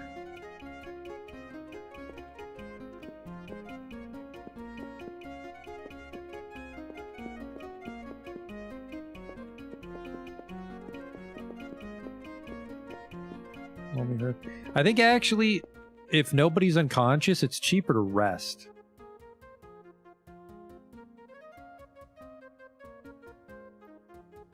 Have I ever watched a streamer named Sinitar? I didn't watch Sinitar's stuff all the way through, but I did watch his Might Magic 3 because I noticed that his music was a lot nicer than mine.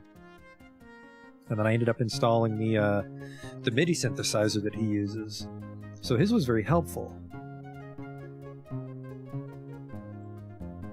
Resistance 0 fire. Where are you getting this, Bane? Some sort of pocket Might Magic 3 enthusiast?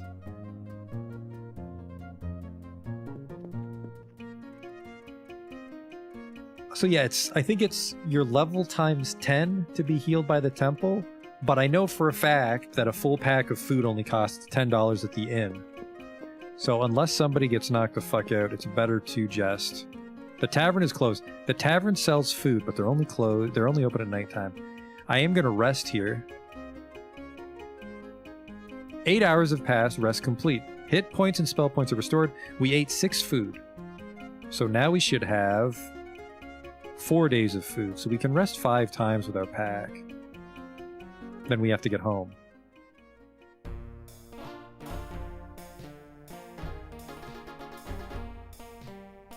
The owner of the Lonely Hearth wipes ale off the countertop as drunken adventurers stagger around the room. Have a seat, travelers. Can I get you anything? Yes. I need to replenish my food. Orc gruel, made from ingredients that are best left untold. A full pack will last 5 days before going bad. That is worse than it already is. Fill your packs for 10 gold. So yeah, we can rest 5 times for the cost to heal 1 person. Send link on Discord. Okay, yeah, if it's just some sort of... Maybe the RPG Classics site was very informative for Might and Magic 3. Trying to fly semi-blind here. But I guess if our life is on the line, we might want to know magic resistances and such. Just I'm a little strapped for space on my monitor. Got the reference sheet hiding under the chat right now. I will fill my pack. I'll take a drink. Hit a key. Rumor? I hear the Red Warrior key is in Cyclops Cavern. That doesn't fucking help at all. We're gonna have to start writing that down. Uh-oh. We'll just be upset when I need to find the red key. Now it's nighttime. Oh, which means the Wizard Guild is open. Although, like I said, I think I know all spells for level 1. A wall of stone rumbles open to reveal the glowing eyes of the Guardian. Do you wish to peruse our spells? Okay. You have to be a member to shop here. Now, Nara's allowed to shop here. Buy spells? Yeah, those spells are also very expensive. We need to get some starting money. So, Fountainhead is in trouble, and we need to go underground and stop the ooze. But they're actually pretty fucking tough. So instead what we're going to do is we're going to go out into the countryside, try to scrape together a level or 2. I am tempted to work for a week and refresh the shop again, but we don't have any money, so even if he gets a really nice thing like more crystal ring mail, it's going to clean us out. Oh, it's daytime already. It's a minute per step.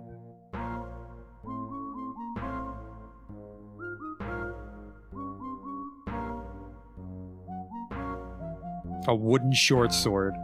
There's worse things they could make it a wood. Crystal chainmail again. Well, now it costs more. Or was it crystal ring mail?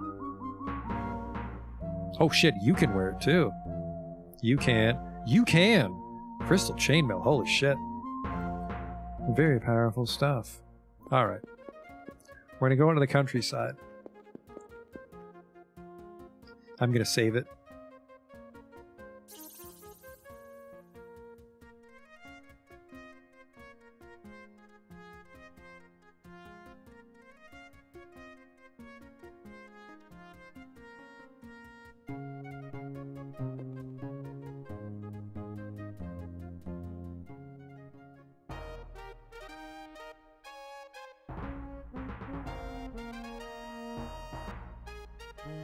So again, some of the map is revealed here from when I was testing the game. The one nice thing about the auto mapper is that the world map is actually mostly 1-for-1 with the fold-out map that comes with the game. So the auto mapper actually puts it in the background for you. So we're there in Fountainhead. There's some goblins roaming about. And I happen to know for a fact that the goblins have a camp in the tall grass there to the east.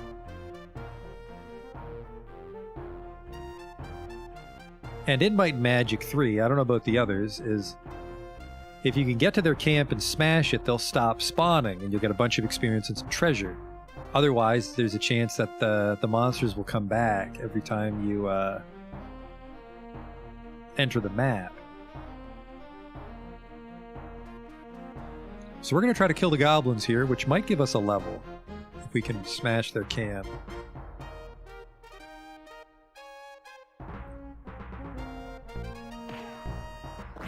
Okay, they both have ranged weapons, which sucks. It'll be nice once we get a ranged weapon on everybody. Jedi does 3d2, Ash. 3d2? That's fucking awful! Actually, that one goblin's almost dead. I don't want to waste spell points on goblins. They're actually weaker than bubble men, I think. Well, let's check.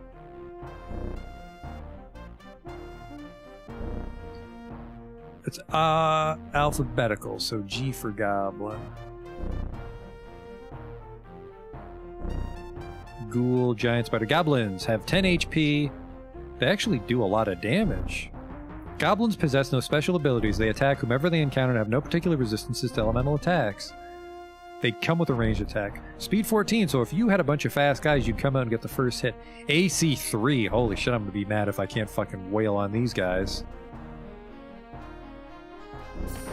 Yep, just fucking knock them the fuck out with their wizard staff. Get them with a little cudgel, perhaps. There we go. 20 gold. I think humanoids drop cash. That just paid for the orc gruel. A few more out that way. I think I'm going to back it up. I think they can actually walk through those light green trees. You can't walk... No, you can walk through one of these trees. Maybe you can't walk through the light green trees. You can walk through the dense green tree. I'm going to back it up. That way, if we get in over our head, we can just back into Fountainhead. Unfortunately, that'll let the goblins sort of pool up on us. But I think when I'm in combat, other goblins can't pepper us. I might be wrong.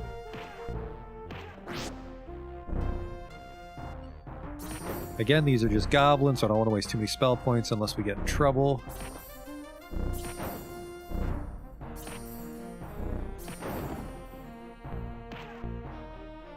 That's a lot of fucking arrows. Thank God they all missed. I think that looked like 6 attacks. Well, they fucking knocked out Stulagaff because she has 5 hit points. As long as they don't hit her again, she's fine. And then it's just like $10 to revive her. Well, not revive her, like bring her to. If she gets hit again, she'll actually be dead. And that's going to cost us like 150. And with all the goblins behind us, they might actually get that swing off on her. We could die here too. It's level 1 role-playing game. We could die. Whoop! Nara's not doing too good. If I was smart, I would have had Big Mitch heal her. You can heal yourself. You don't know first aid. That doesn't sound right. Oh, they got her. Actually, I think I can revive you. As long as you're not dead, I think I can bring you back. 3 hit points. Well, she's going to get knocked the fuck out again, but that putting her back in the positive keeps her away from death.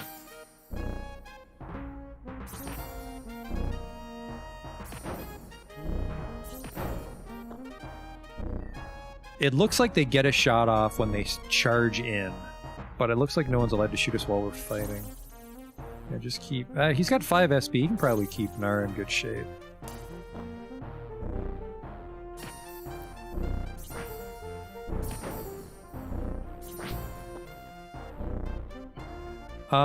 Actually, the goblins are missing a lot. We can probably get Stulagaff up. I fucking KO'd Nara right away.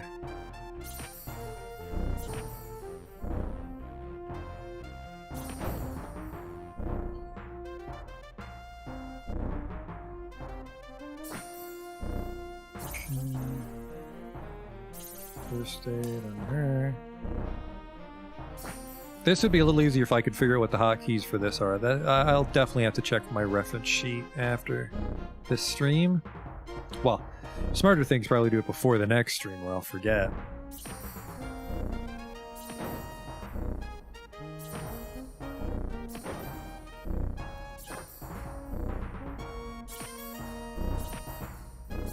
That was quite the battle. 120 gold. That would have not even paid for someone's resurrection, so I'm glad I stayed on top of the heels. That's an orc down the road, and I want to smash this goblin camp before he catches up to us.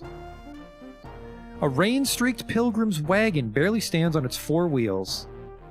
Search inside. The floor of the wagon is littered with bones and filthy stoneware, and the benches look to be set up as makeshift bunks. In one corner is a set of dented goblin's armor. Set the wagon aflame? Yes, because this will destroy the goblin spawner. Ashes and glowing embers rise into the air, floating on the waves of heat radiating from the burning wagon. 2,500 experience. I'm not sure if that's each or split, but that's a lot, because remember it was 2,000 to level up. So that should be a for sure level. And now we'll get a bunch of random equipment as treasure. Chainmail. Now, it won't show the prefixes. Splint mail, nunchucks for a ninja, a shield. Another shield. Okay. 2,000 gold. So that cancels out the crystal chainmail we bought earlier. That orc is coming for us. I'm just going to heal through it because I want to get a bunch of shots off instead.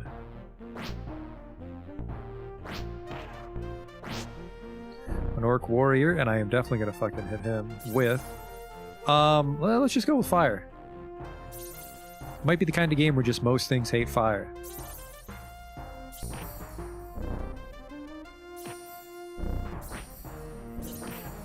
Alright, there goes Nara again. Not a very good paladin, young lady.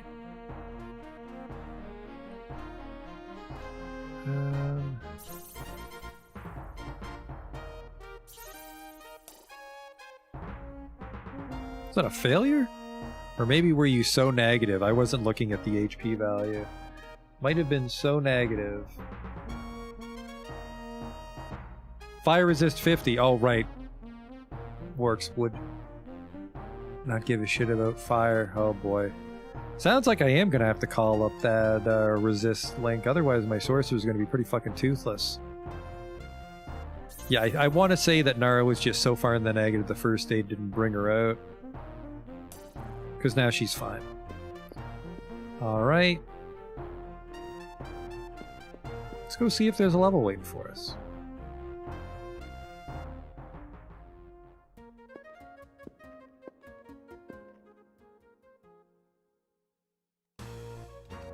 I do need training.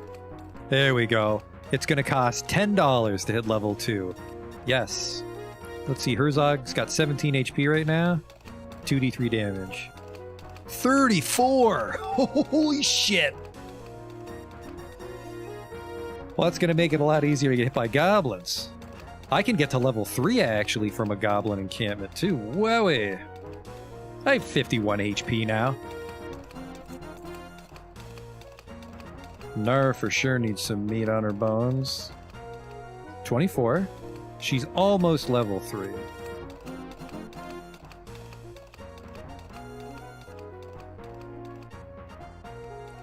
And these levels should also unlock extra spells for everybody at the Ravens Guild, hopefully.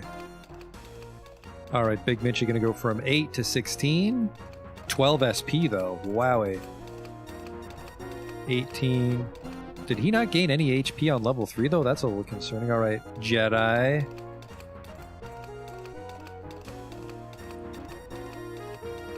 $20. That was nice. Stu Lagaff really needs some fucking health. 5 to 10, that sucks. Josh Tom, the secret MVP. Guy hits pretty fucking hard. I guess it's because he's an orc. I think we gave him a lot of might. So the goblin encampment's gone forever is the thing, Bane. It's like goblins won't spawn outside Fountainhead anymore now that we've smashed that wagon. There's orcs are coming from an orc camp somewhere further down the road, and we can go deal with that, but orcs are quite a bit tougher. I don't know, though. We are level 3. I think we're strong enough to go into the caves beneath Fountainhead, though. That might get us level 4 or 5, and then we can probably give those orcs a run for their money. Let's level up Josh. 24. Does it just always double? I think it does. I don't think it's a hit dice check. It always seems to be max hit dice. I'm very concerned about Stulagaf's health, but we have a lot of people waiting on level 4. Training is crazy cheap. I think it's going to start getting exponentially more expensive. And also, you might have bad characters and you'd re-roll them.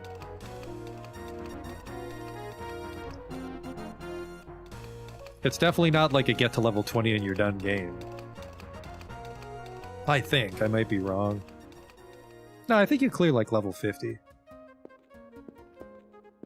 Alright, and those items weren't base items. Some of them might be magic. The friendship nunchucks! What? We have strength chainmail, friendship nunchucks, a crystal shield. Ooh, that's for Nara.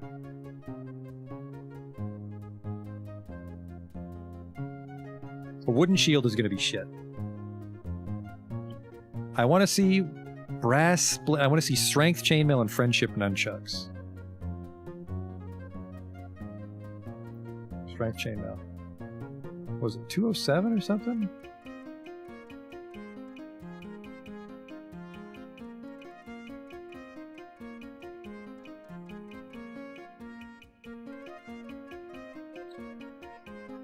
Elements, metals.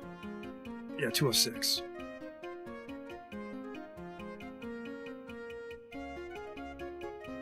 What? Friendship, strength.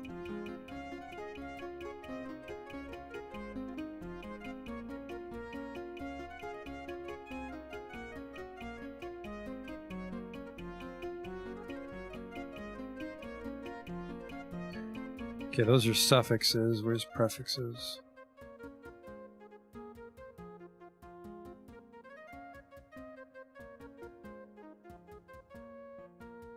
One should be called strength.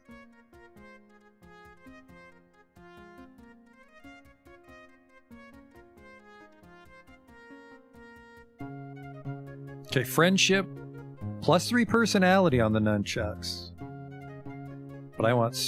Where's strength? +3 strength. +3 strength. Wow. Can I wear this? 7 equip. I can't. Shit. Well, Nara's gonna be pretty fucking tough.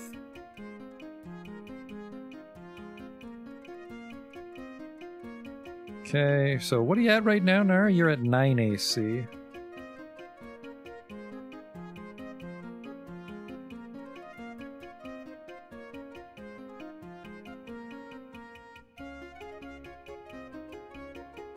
$12 AC, there we go. 12 AC, 23 might now. Oh god, it's getting all fucking out of alignment again. At least it's a little easy to keep on. Well, not on top, but I lose track of it a lot. But we get a little shimmied over, so it lines up a little bit better.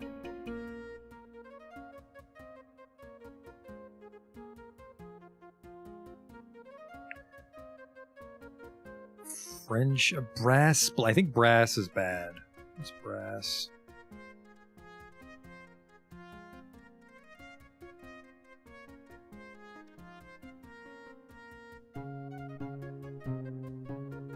So it goes stat enchantments, and then the actual items, and then it's materials, right?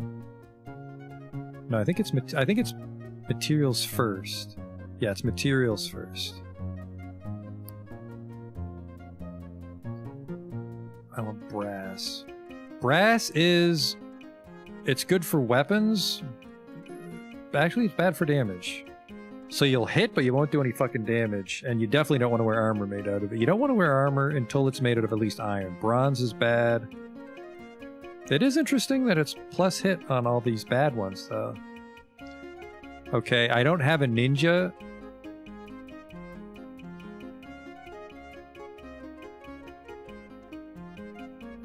So I'm going to sell the brass and the friendship nunchucks and the wood shield. Tavern's closed. Where's the item shop? There it is. Starting to get into the swing of things, though. That's good.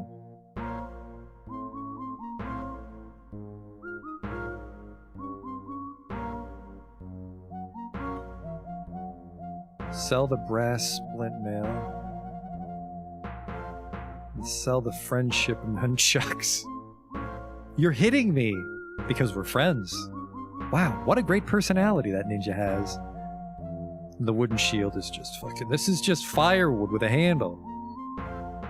Actually, for 5 gold, it probably doesn't even have a handle. This is just firewood.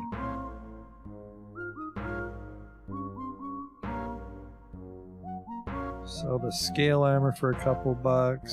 Sell the shield. I want to say he still has that crystal mail in stock.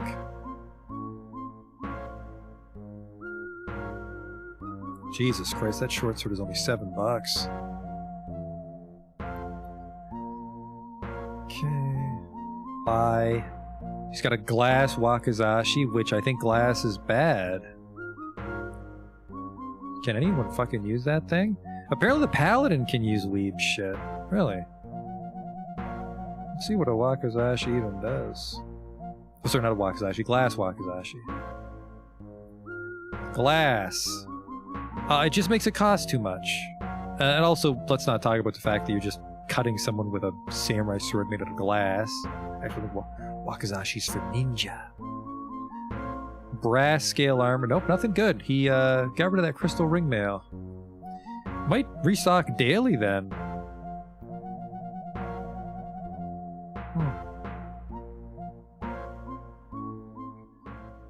Okay.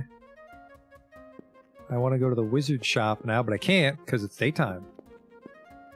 Tell you what I will do is you can see right there. There's a tile on the other side of that wall. And also it kind of stands out because everything else is a door in this hallway, but we can see a tile on our auto mapper, but also when we get close to it, this guy's going crazy. So this guy means there's a secret passage, and he'll work if someone has a secret passage one. I think this one means there's monsters nearby, and I don't know what this guy does, but he also freaks out when we have the right skill. So this is a secret door. I'm gonna save it, because I happen to know for a fact that there's monsters. Press any key. We're gonna press B to bash down the door, and our 2 characters in the front have high might, so they should succeed right away. I think if you bash and you fail, it hurts. It actually hurts no matter what, because they bash her open with their fucking faces. But you have 50 hit points, so we're fine. The moose rats. You might think that rats would be a very weak first enemy, but moose rats are fucking gargantuan. In the Super Nintendo version, they have large, hairless, muscular arms and hold daggers. Fun fact. But they're quite tough. Hopefully not level 3 tough. I think we're pretty fucking strong now.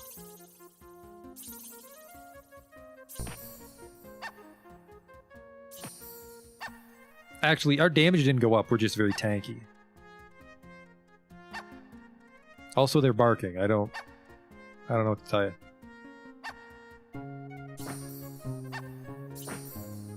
Oh, sorry, there was a question from Bane earlier. Is there a scrolling chat for damage hits, or is it blind? You just have to check your stats after every turn. So if it looks like someone gets hit, you just gotta F1 them.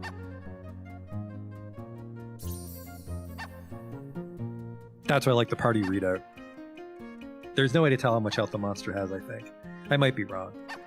Well, inside the game, like I said, the mod can access the monster health.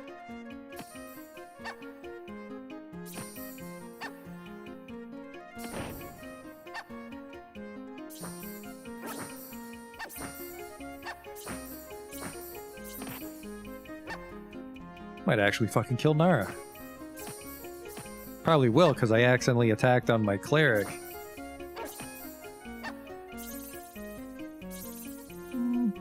So the blobs are immune to acid, and they're in cahoots with the blobs, so I'm going to say electricity.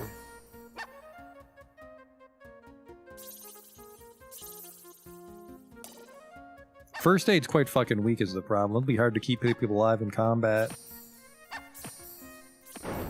There we go. That's why we wanted to go into the world map and level up. Because that is not the only... Those are not the only rats in Fountainhead. Alright. The bands of the wooden chest are engraved with ornate flourishes. Do you wish to open? Yes. And we're going to have Josh do it, because he's the best at picking locks. I think actually nobody else... I think the others have like 5 lock picking. The robber gets a huge base bonus. So open it. Josh Tom picks the lock. Press any key. Let's see what our random treasure is here. Leather armor. 900 gold. Not just leather armor. Bronze leather armor. What? I actually, when I was testing the game with the overlay, I went to the item shop and he was selling leather armor. That's just 2 shirts. That's just 1 shirt inside the other. Bronze. Still shit. It's almost good.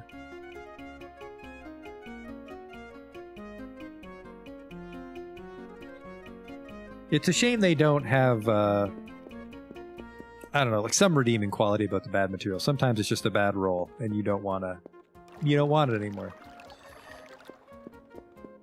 Kind of tempted to fight some of the, actually, those moose rats, because moose rats are so strong. I think they give like 1200 XP.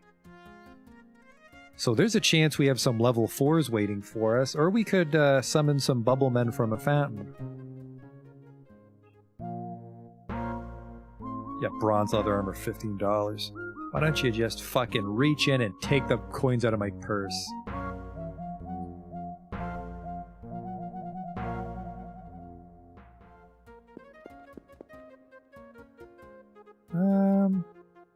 That did hurt, and we're definitely at the point where it's easier to rest than it is to try to heal everybody with first aid. It's nighttime, which is perfect, because I wanted to go to the Wizards Guild.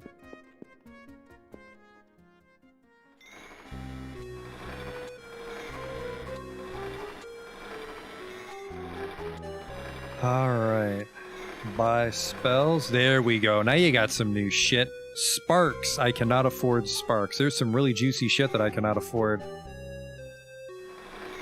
Probably Stulagath, the most. Energy Blast. Now, Energy Blast sounds promising. Spell info. Energy Blast. The greater your skills, the more devastating the blow of this pure Energy Blast. Crisping death is delivered to its wretched recipient. What, you don't buy your magic from a giant floating talking skull? I will buy that. I'm being a little stingy with my money, even though we've made like 4,000 gold since we started. Energy Blast. Oh, it tells me right before it buys it. Yes. And then even sleep, maybe. Hypnotizes a group of foes into a sleep-like trance to halt their actions. You know what? If I know Dungeons & Dragons, sleep's pretty fucking strong. What can Jedi buy?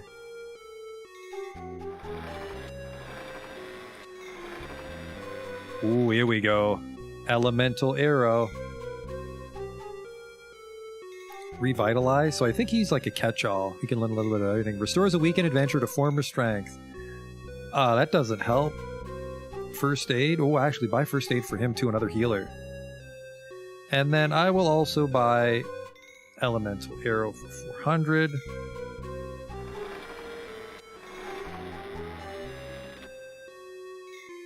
Protection from elements. Oh, what's pain, actually? Pain. Overcomes a group of foes in writhing pain. A little more than your average bee sting. You know what? I'm just going to buy it all. Suppress poison might come in handy. Without removing poison from an adventurer's system, this incantation will slow its degenerative effects. I forget. I think poison in this game halves your HP or something. Poison's pretty fucking dangerous. Oh, Cure Wounds I think is stronger than First Aid. Cures serious battle damage. For only 300. Revitalize. I don't know what Revitalize does. There's a spell book. There's a spell book in the reference sheet.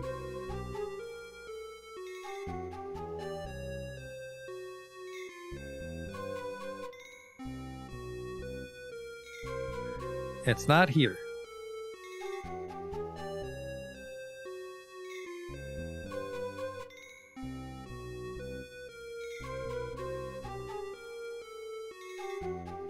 Spell descriptions 176.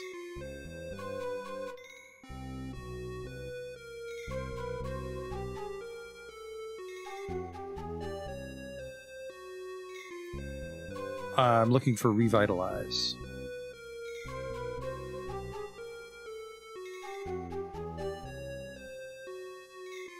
I can create food later on. Oh, takes gems. Oh Christ. Can't tell how the spells are sorted.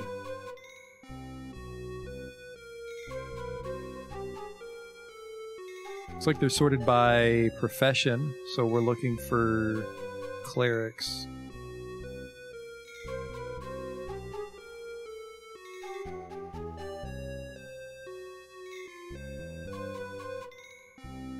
Turn Undead is going to come in handy. That's a level 4 spell.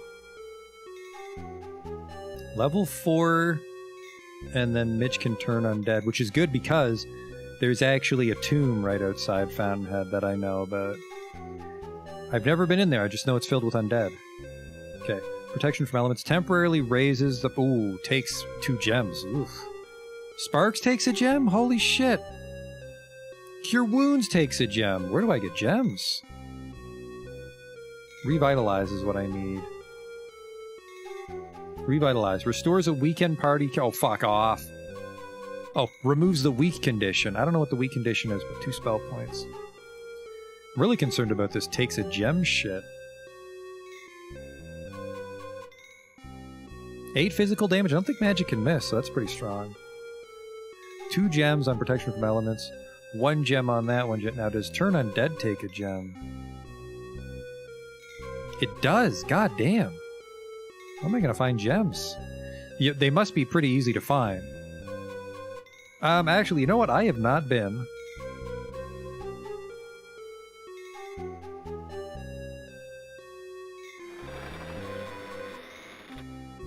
I will buy Flying Fist. Not sold on the others yet, till we find a way to get gems. I'm gonna go back to Fenn's Finery, even though it's the middle of the night. Shit. There's a way to tell what time of day it is. Is it this one? In the days when Fountainhead was created, Morphos was summoned to be its protector, but the Rat Overlord captured him and locked him in a magical cell, allowing the moose rats to run free in the town along with their allies that take shape from the green ooze. Morphos must be freed to lift the curse of ooze. Find Morphos, the protector of Fountainhead, and release him from his magic cell. That's why we're here. Now, which one of these is the goddamn time of day? Not this one. Is it this one? There we go. It's Tuesday. It's 10 p.m.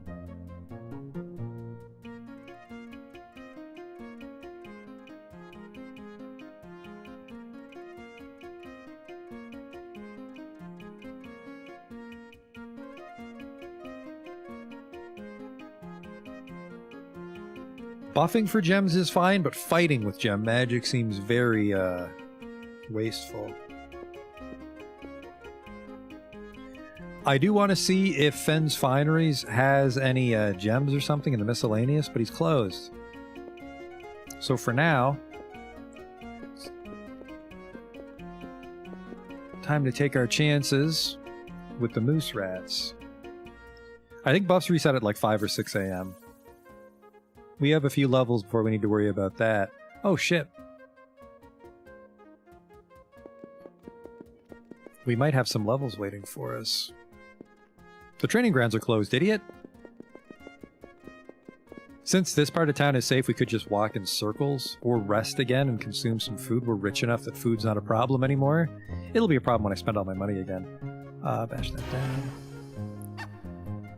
The one problem when you have so much health is just yellow means you don't have full health. That's a fucking pretty wide range of things.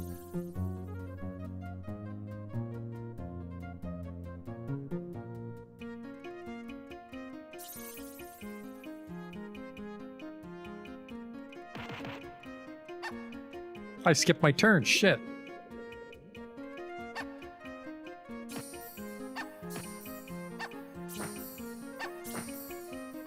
Oh, they got Big Mitch in one swing. Jesus Christ.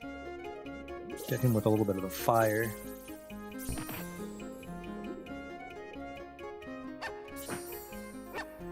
I think Nara can get Big Mitch back.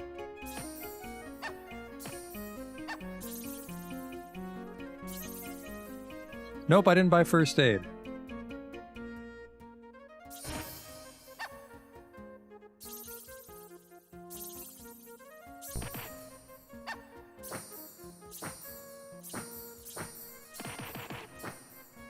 I think that they get multiple swings, maybe.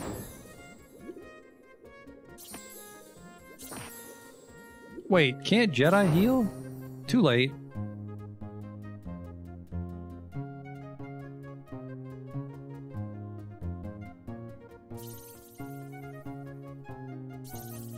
He can heal.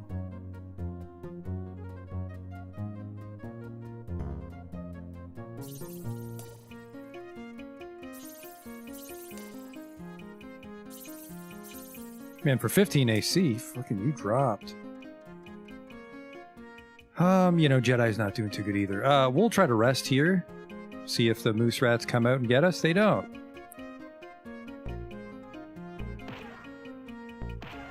I think the one behind it will join in after this next turn. Man, 18 SP, just fucking let her rip.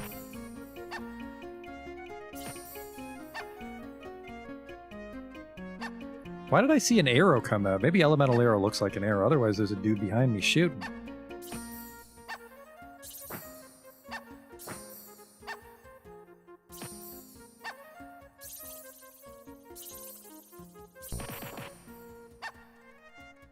Huh. Looks like that acid maybe hit multiple times. Or they hit me, I can't tell.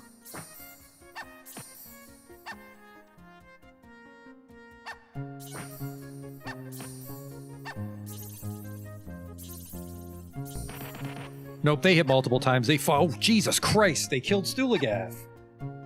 She has no hit points is the problem.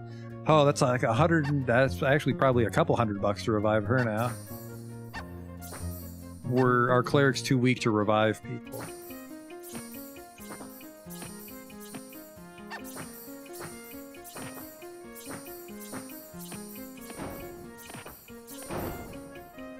Jesus Christ.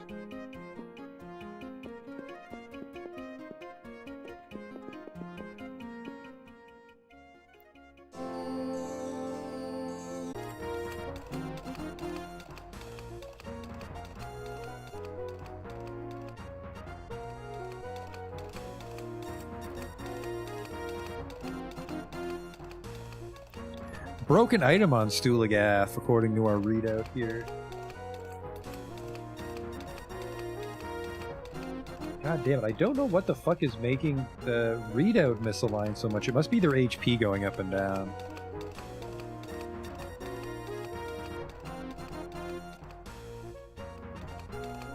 There we go, Josh Tom's 4. He is a beefy boy. 48. Those half-orcs work out. Almost tempted. Almost wonder if I should have just made my sorcerer a half-orc. Because I think elves also have a negative HP modifier. Elves are fucking fragile.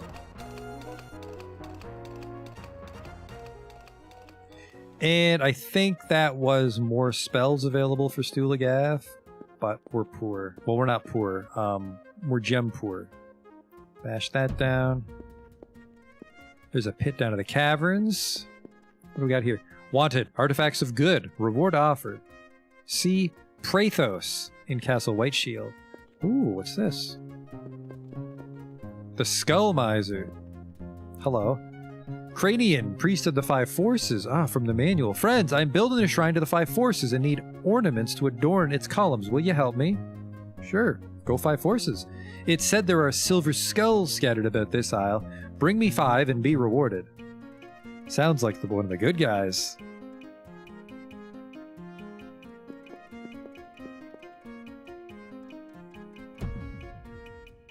Storehouse. Would you look at the time? Alright, well, they can't come through the door until these guys move out of the way.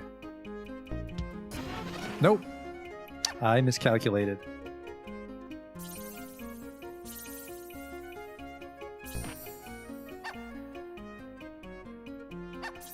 Do a little bit of first aiding.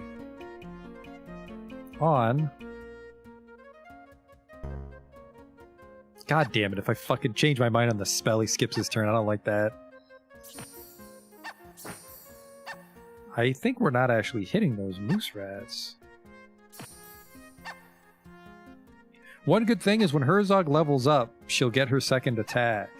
Because barbarians get 2 every 4 levels. Sorry, they get 1 every 4 levels. So she'll swing twice. Yes, I know, you're barking. Actually, did you learn some of the dumb ones? Like sleep?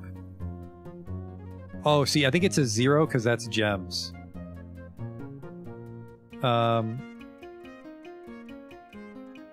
gonna go Energy Blast, actually, because we have some gems.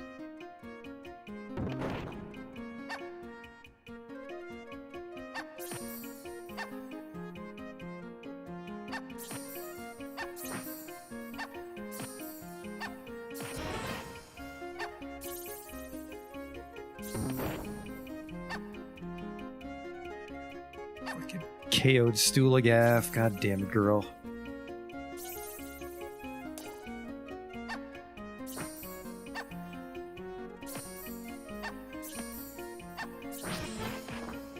Oh, it was about to be her turn too.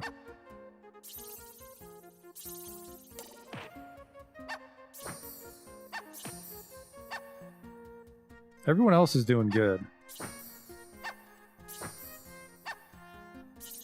I'm gonna cast that again.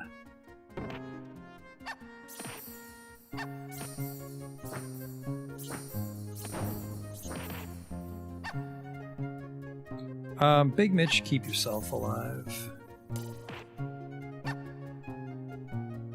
Stulagaf's in terrible danger again. You know first aid, though.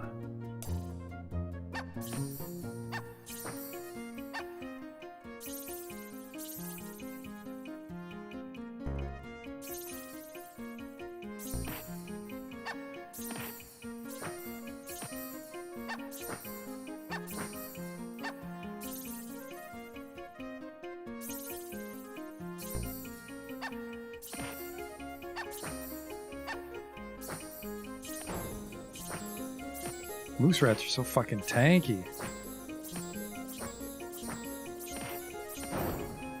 Good lord. Let's look up a moose rat.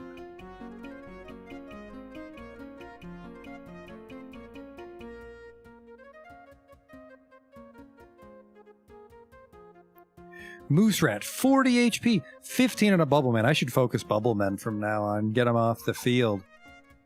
They do 2 to 16 damage. They're worth 1200 XP and they have 4 AC. Bubble Man has 0 AC. Yeah, we really need to focus on Bubble Men. Kind of tempted to just go to a fountain and fight some Bubble Men for now. I will rest, because I think there was even more dudes inside that storehouse. Save it. Always save it. Nothing to lose. We'll get a game over if we're not fucking careful, so...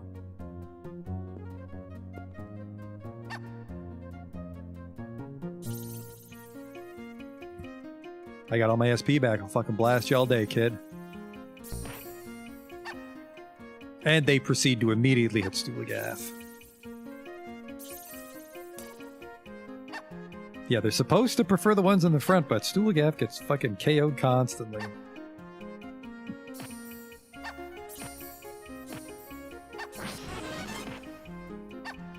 Alright, again, we're gonna go with the gems because there's so many.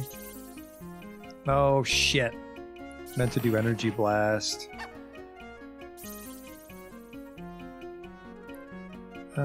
Big Mitch. It's kind of blindly healing there. I was about to skip my turn. 40 HP. Yeah, we just don't do a lot of damage right now. We need some enchanted weapons or higher quality materials. You know, I'm kind of afraid to go down into the caves, frankly. I think we stand a better chance against the orcs than moose rats. Go out into the countryside.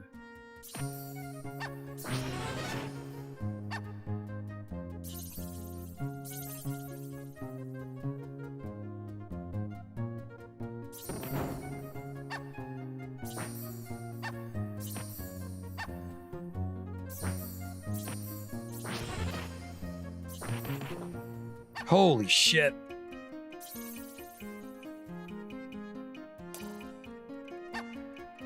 I healed Stulagath by accident when Jedi's the one that's about to die.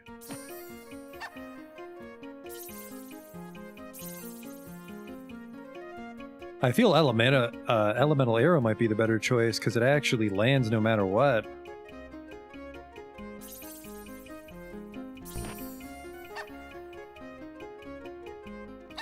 Jedi might go down here.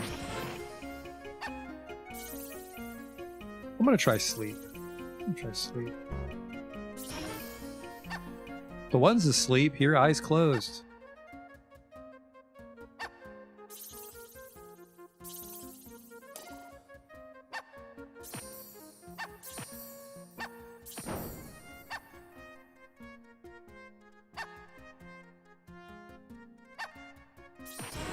Well, woke him up. Couldn't tell which one was which.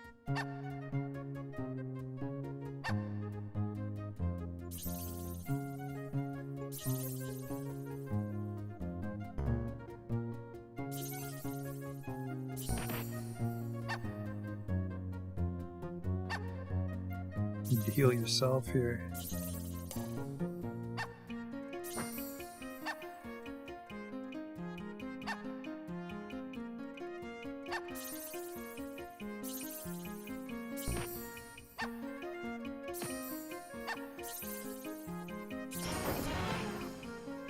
Yeah, I think just because we have a lot of spell points right now and they're so beefy as I'm just going to cast spells because I'm going on the assumption spells don't miss.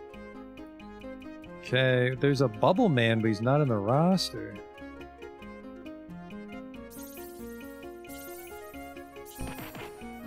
There he is. I want that Bubble Man fucking deleted. Stulagath's about to die again.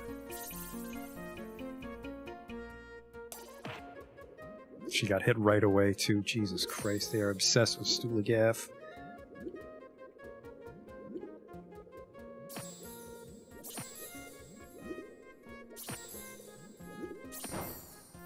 Okay.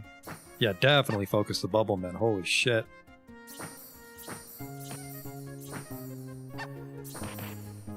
Well, there goes Stulagath right away. Broken item again. I forgot to see what broke. Well, the blacksmith doesn't open till morning. Cast. Now I'm curious if first aid gets stronger per level. Because that would help.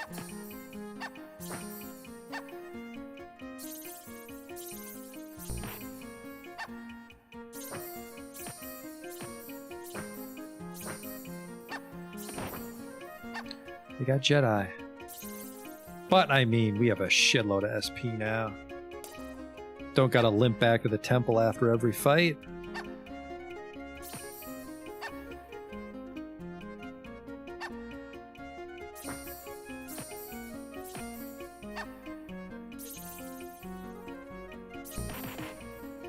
I have a feeling you're immune to acid because they're friends with the slimes, but I keep trying it. Got a couple... Oh, Jesus Christ. Minus 13 on Stulagath. If it's like D&D rules, they have to go into minus more than their max. It's going to take a couple turns to bring her back from the brink.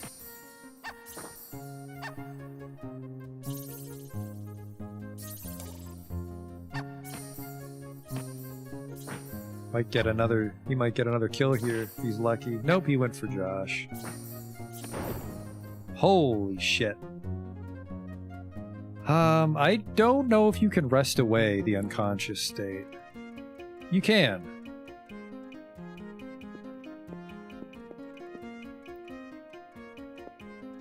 I do wish to open it with Josh. Josh Tom picks the lock. A cloak. That was kind of shit, unless it's buffed. Ooh, looks like it was bugged or trapped. He took 10 damage from, I think, an energy blast. A cape. Also shit. A glass cloak and a glass cape. It's so light. Glass on a cloak, I think, is shit.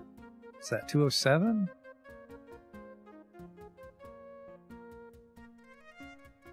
Yes.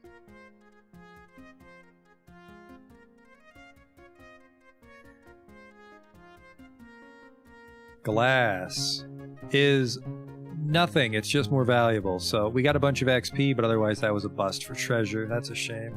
I think we are going to go fight the orcs. We can at least skirmish with the orcs. It's getting kind of late, though, especially because I had a late start trying to fucking, yeah, get this. It was down to the wire getting this overlay ready. I'm going to sell that.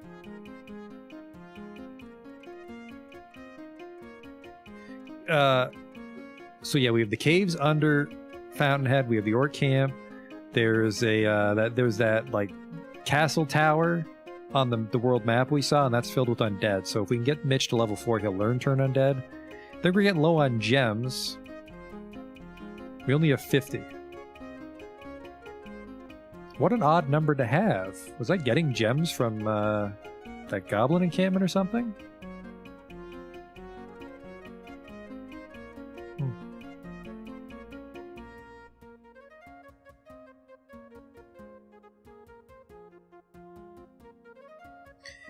Very curious what's broken on Stulagath. The padded armor, of all things. Check for secrets, I suppose. That little gargoyle will freak out. No, alright. Well, we secured the storehouse. There's no spawner for moose rats, so I don't think they come back.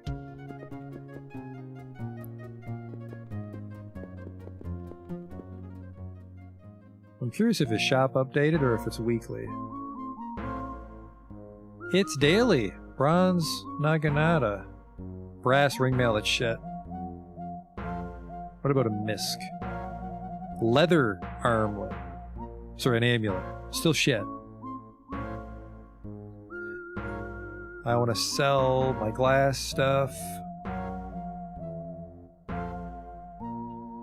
Make a couple bucks there. Back up to 5,000, which is good. Because I would hope that we leveled up from that fucking moose rat gangbang we got invited to. They didn't even serve snacks.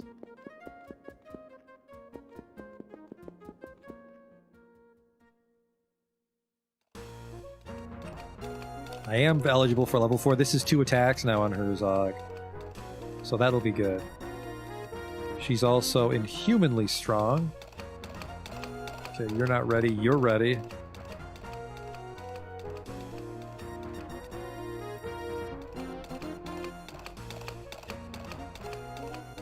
And then I think everybody gets an attack at 5, so Josh might attack twice now too. Which heals you apparently when you level up. Yeah, Christ, it's fucking our robber. He's actually leveling up faster than everybody else, but yeah, he's got a lot of health. So yeah, Big Mitch leveled up. We gotta find gems.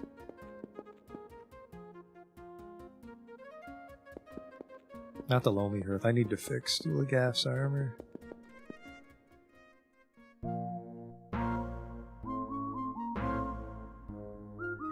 Inventory F5, and then 1 F to fix for 10 bucks. Deal. I'm gonna go to the bathroom, and then we're gonna try our luck against the orc encampment down the road here. I think I like the world map music more than the Fountainhead music, so we'll wait there. Well, hello! There seems to be a hidden wall by the temple. No.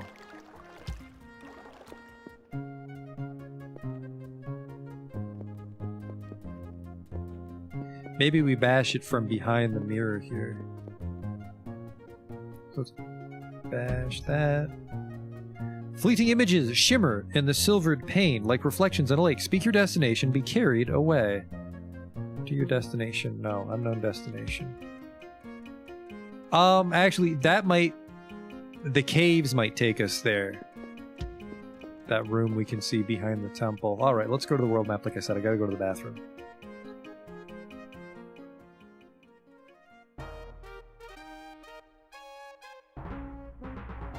Yes, this little tower here. That should be a dungeon. I think this is Castle Whiteshield further down the road. I think that's also where the orcs are. We might be able to visit Castle Whiteshield then. Because we need... You can't go inside a castle unless you're a crusader. And we have a Crusader. It might be everybody has to be a Crusader, actually. That is what the manual alluded to, wasn't it? The one person they didn't like, so the whole party got barred. Alright. Like I said, I will be back in a moment, and we'll try to fight some orcs.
Okay, we should probably save it. That'd be the smart thing to do.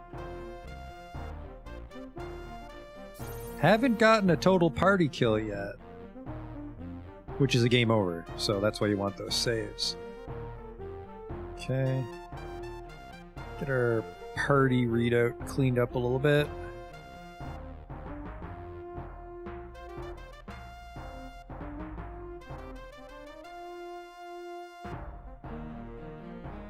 That's better. I don't know what keeps moving it.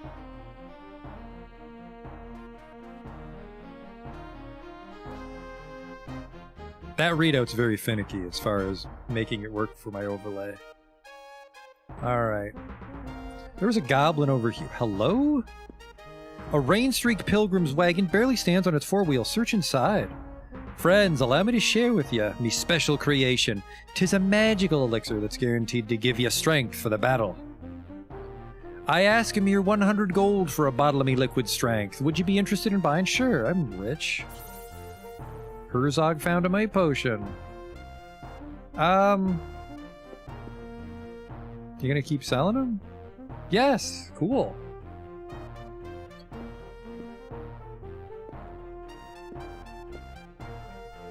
Huh. There's an orc on the other side of that mountain. I can't get over it without mountaineering.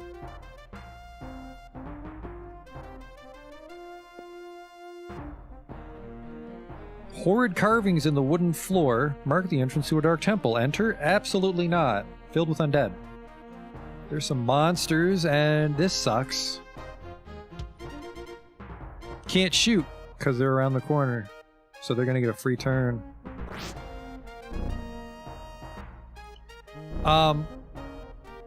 So Bane said orcs resist fire, so they should hate ice.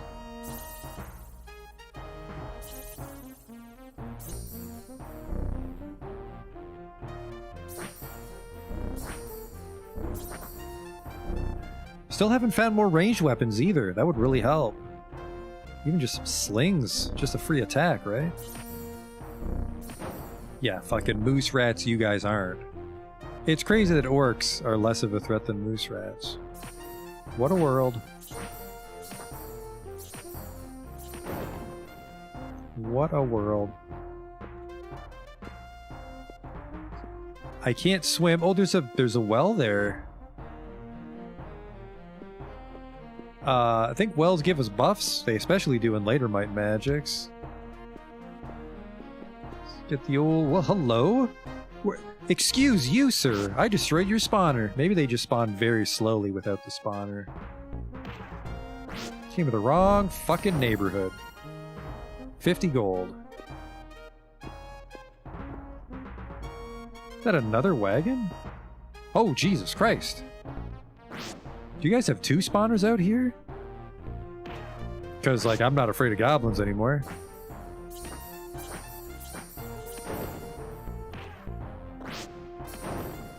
The fucking wizard kill ya.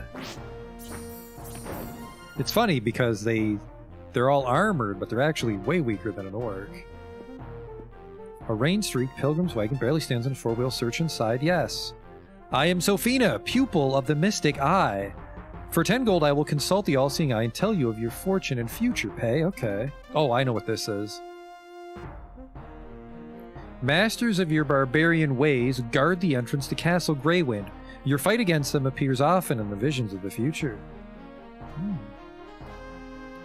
To aid you in your journey, Sophina the Seeress grants you Wizard Eye for the remainder of the day, so that's going to put the mini-map right here for us. Look at that.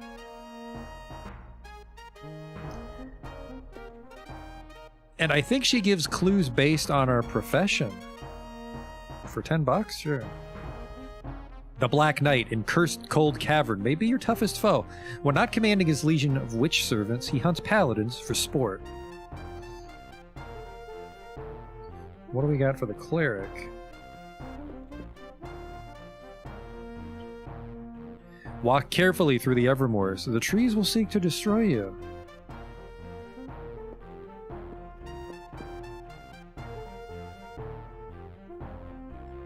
Your evil brethren guard a wealth of treasure in the Slither Cult stronghold.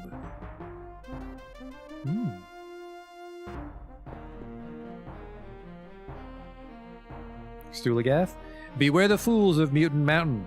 They particularly despise sorcerers. I'm a sorceress, so not a problem.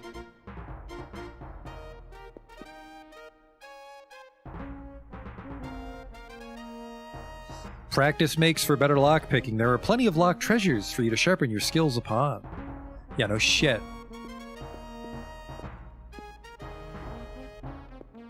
Orcs that way. What's this way? Get this fucking arrow out of the way.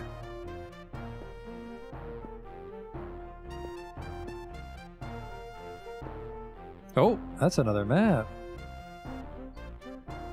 Leper Canyon and a giant cone head. We'll go this way later.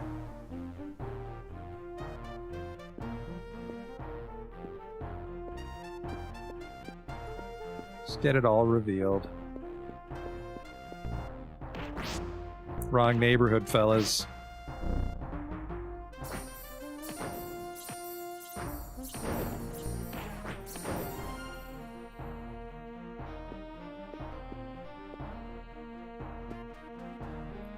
Oh, what's going on here?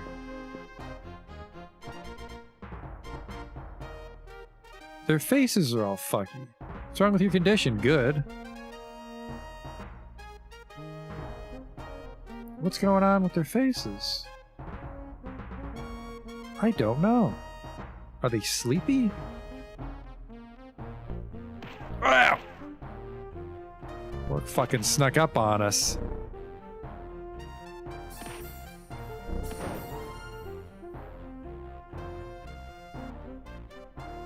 I don't think that means... There's more orcs over here. Let's head back to Fountainhead.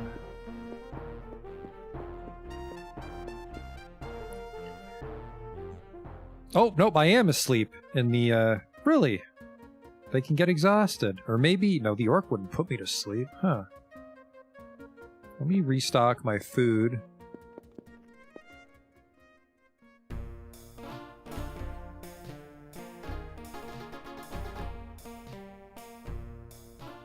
And if I can make it to... Nope, it's daytime now.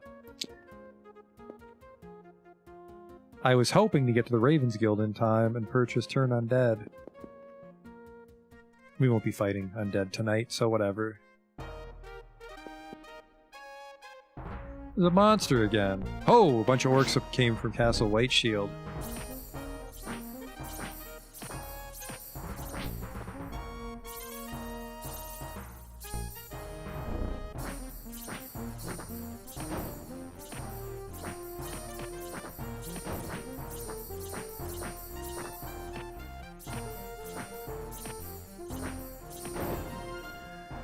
Nothing to worry about, and some cash anyways.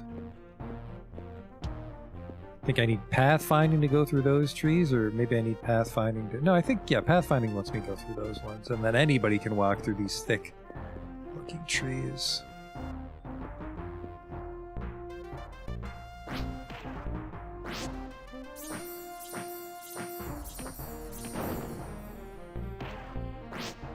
I don't like that they get to shoot as they walk up.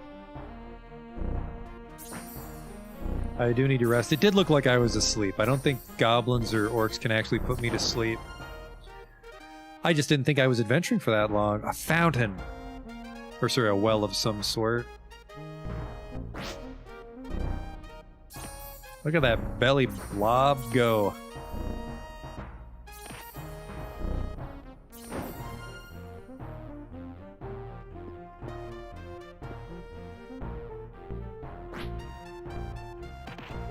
Jesus Christ, he's a way better shot than me. Should be kicking the shit out of this guy, though, with 2 attacks. I think maybe even Josh gets 2 now. $40. What is this well? Green moss clings to the small stone well. Drink from the well, okay. Your defensive skill has been magically augmented. What is that, an AC buff then? Holy shit, plus 20 AC! Plus 20 AC! I think that's the kind of buff that'll go away at daytime. Fuck, what was the... Oh, Croix notes on A1. An army of orcs have set up an outpost somewhere in the Hidden Valley, but their threat is not strong enough to scare away the Zingaro travelers that have let their wagons rest in this area. But the orcs and goblins that infest the area can prove very hazardous to passers through. Find Morphos, the protector of Fountainhead, and release him from his magic cell. Deliver 5 silver skulls to Cranian. Plus 20 AC. Fucking come at me, bro.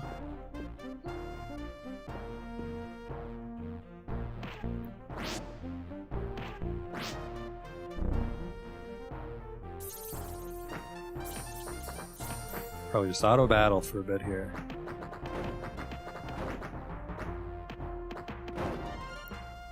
Yeah, 20 AC? We gotta keep track of these guys.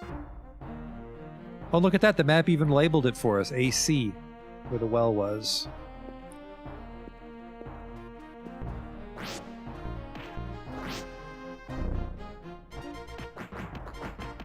I can play it very fast and loose until this buff wears off. Plus 20 AC, we'll also want that one when we go into town. Fight the moose rat, so I'm very glad we found that. Another wagon. That might actually be the orc spawner if we're lucky. Because then it's just a quick romp out here to grab the well water.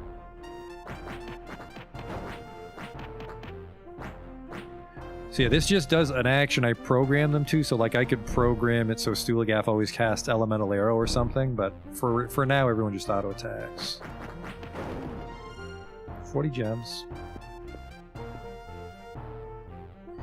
You've stumbled upon an orc outpost. There are maps and plans written in indecipherable scratches on dried hides. Destroy everything? You fucking bet ya. Splinters and wood chips fly as you hack the wagon and its contents to oblivion. The orcs will be forced to leave the area when they find their outpost destroyed, and Order will once again return to the Hidden Valley. 5,000 experience points. Incredible. I think that's level 5 for a lot of people. A ring, another ring, some gauntlets, chainmail, an orb.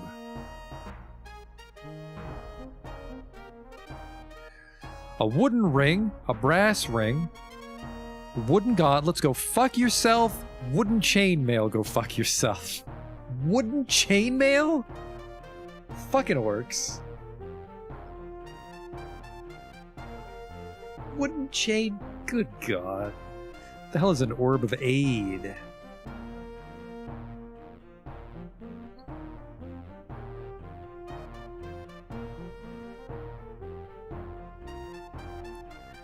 Of aid is what we're looking for. It's an orb. Orb does nothing. Hold it in one hand, so I'm guessing it's like a shield. Of aid. Might have charges, unfortunately. Of aid, it casts first aid. Makes sense.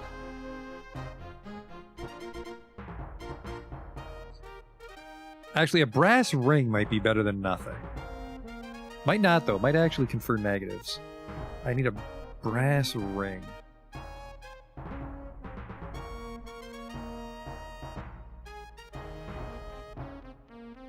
A ring does nothing. 0.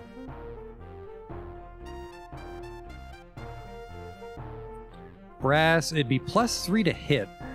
This might actually be good. I'm going to put it on Herzog, because Herzog just attacks a lot. So if my AC goes down, it's a bad idea. Right now I have 11 plus 20. Take it off! Take it off! Stupid brass ring, it's itchy. Well, we were able to rescue the Hidden Valley from the orcs. 20 AC, incredible. And then it looks like I have to align each map as we go, which is going to be a little annoying, but there we go.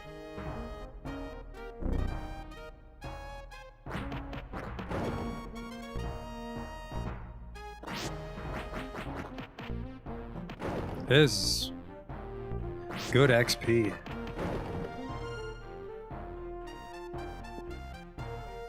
That's Castle Whiteshield, but they won't let us in. The banner of the White Wings waves in the wind high above the gates of Castle Whiteshield. Enter. A guard calls from the castle's wall. Only crusaders may pass the castle's gate. Everybody needs to be a crusader. Ooh.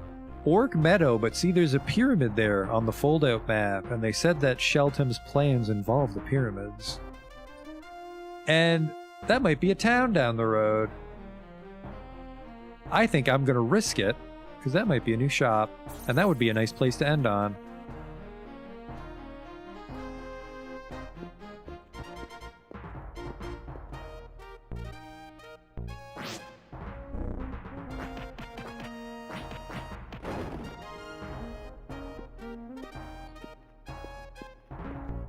Goblins. Oh no, we're done for. Oh, see, the sun came up, so we lost our fountain buff. Actually, that's a long. That's a lot farther than it looked at first. So let's just go.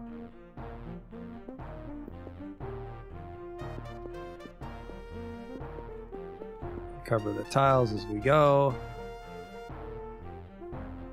So yeah, if I could get mountaineering, it's just one quick tile to grab that AC buff. Otherwise, we have to waste probably an hour or two walking around. I'm gonna do it, though.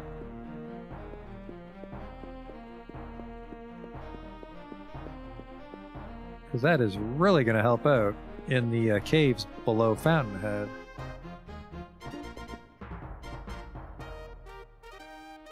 Plus 20 AC, do not forget about that one.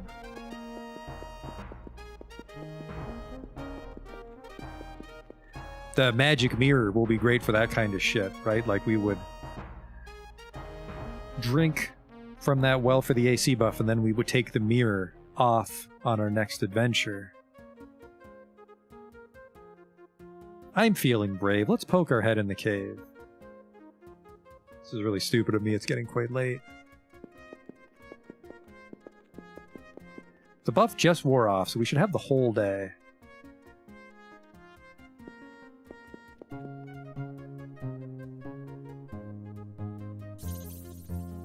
Actually, what am I doing? I have some levels, don't I?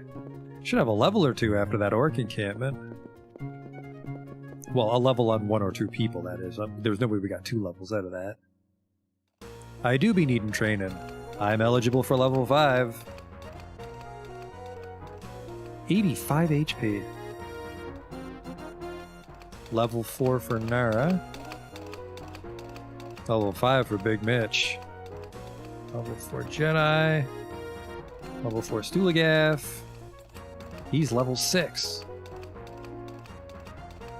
14,000 for level 7. The levels are starting to get a little beefier. But still. Got almost our whole party to 5. Well, 4, I mean, let's be honest. Still, 4 levels in a pen and paper game at this pace is pretty good. It's not nighttime, so we can't get spells. You know, I'm going to exercise a little restraint here. And we're not going to go down there. We'll go down there next time, so we can start off fresh. I am going to check the item shop before we call it a night, though.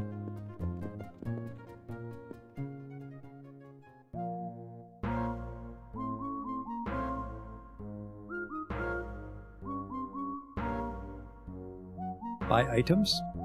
A brass club. Or leather scale armor. No thanks. Hang on, check his misc. A wooden jewel. That is shit. Where'd my AC buff go? Did it wear off again? What the hell made it fall off?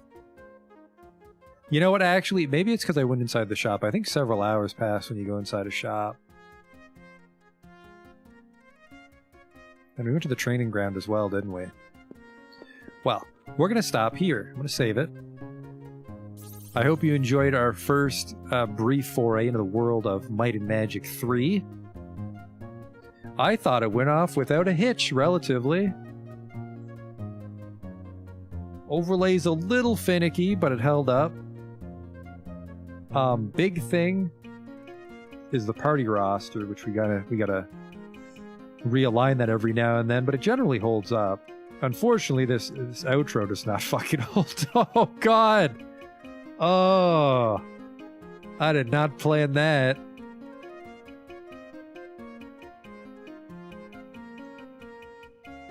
Well, regardless, we made our party. We learned some of the buttons. The game's playable. I think we're off to a great start, so I hope you enjoyed it. Now, if you watch a lot of my streams, you know that the Friday one is a late night one, and I'm actually moving that because I'm getting too fucking old, or it's daylight savings. I don't know. I'm exhausted by midnight on Fridays lately, so it's probably going to be like 8 or 9 p.m. for Fridays moving forward, so I hope you can make it to that one. But thanks for coming to watch this one. And we'll be back next time with the whole gang of 6 people. Not Pitch, unfortunately. He's kind of just sitting at the inn, doing his own thing. I think he's still level 1, too, unfortunately. But I will see you next time. Until then.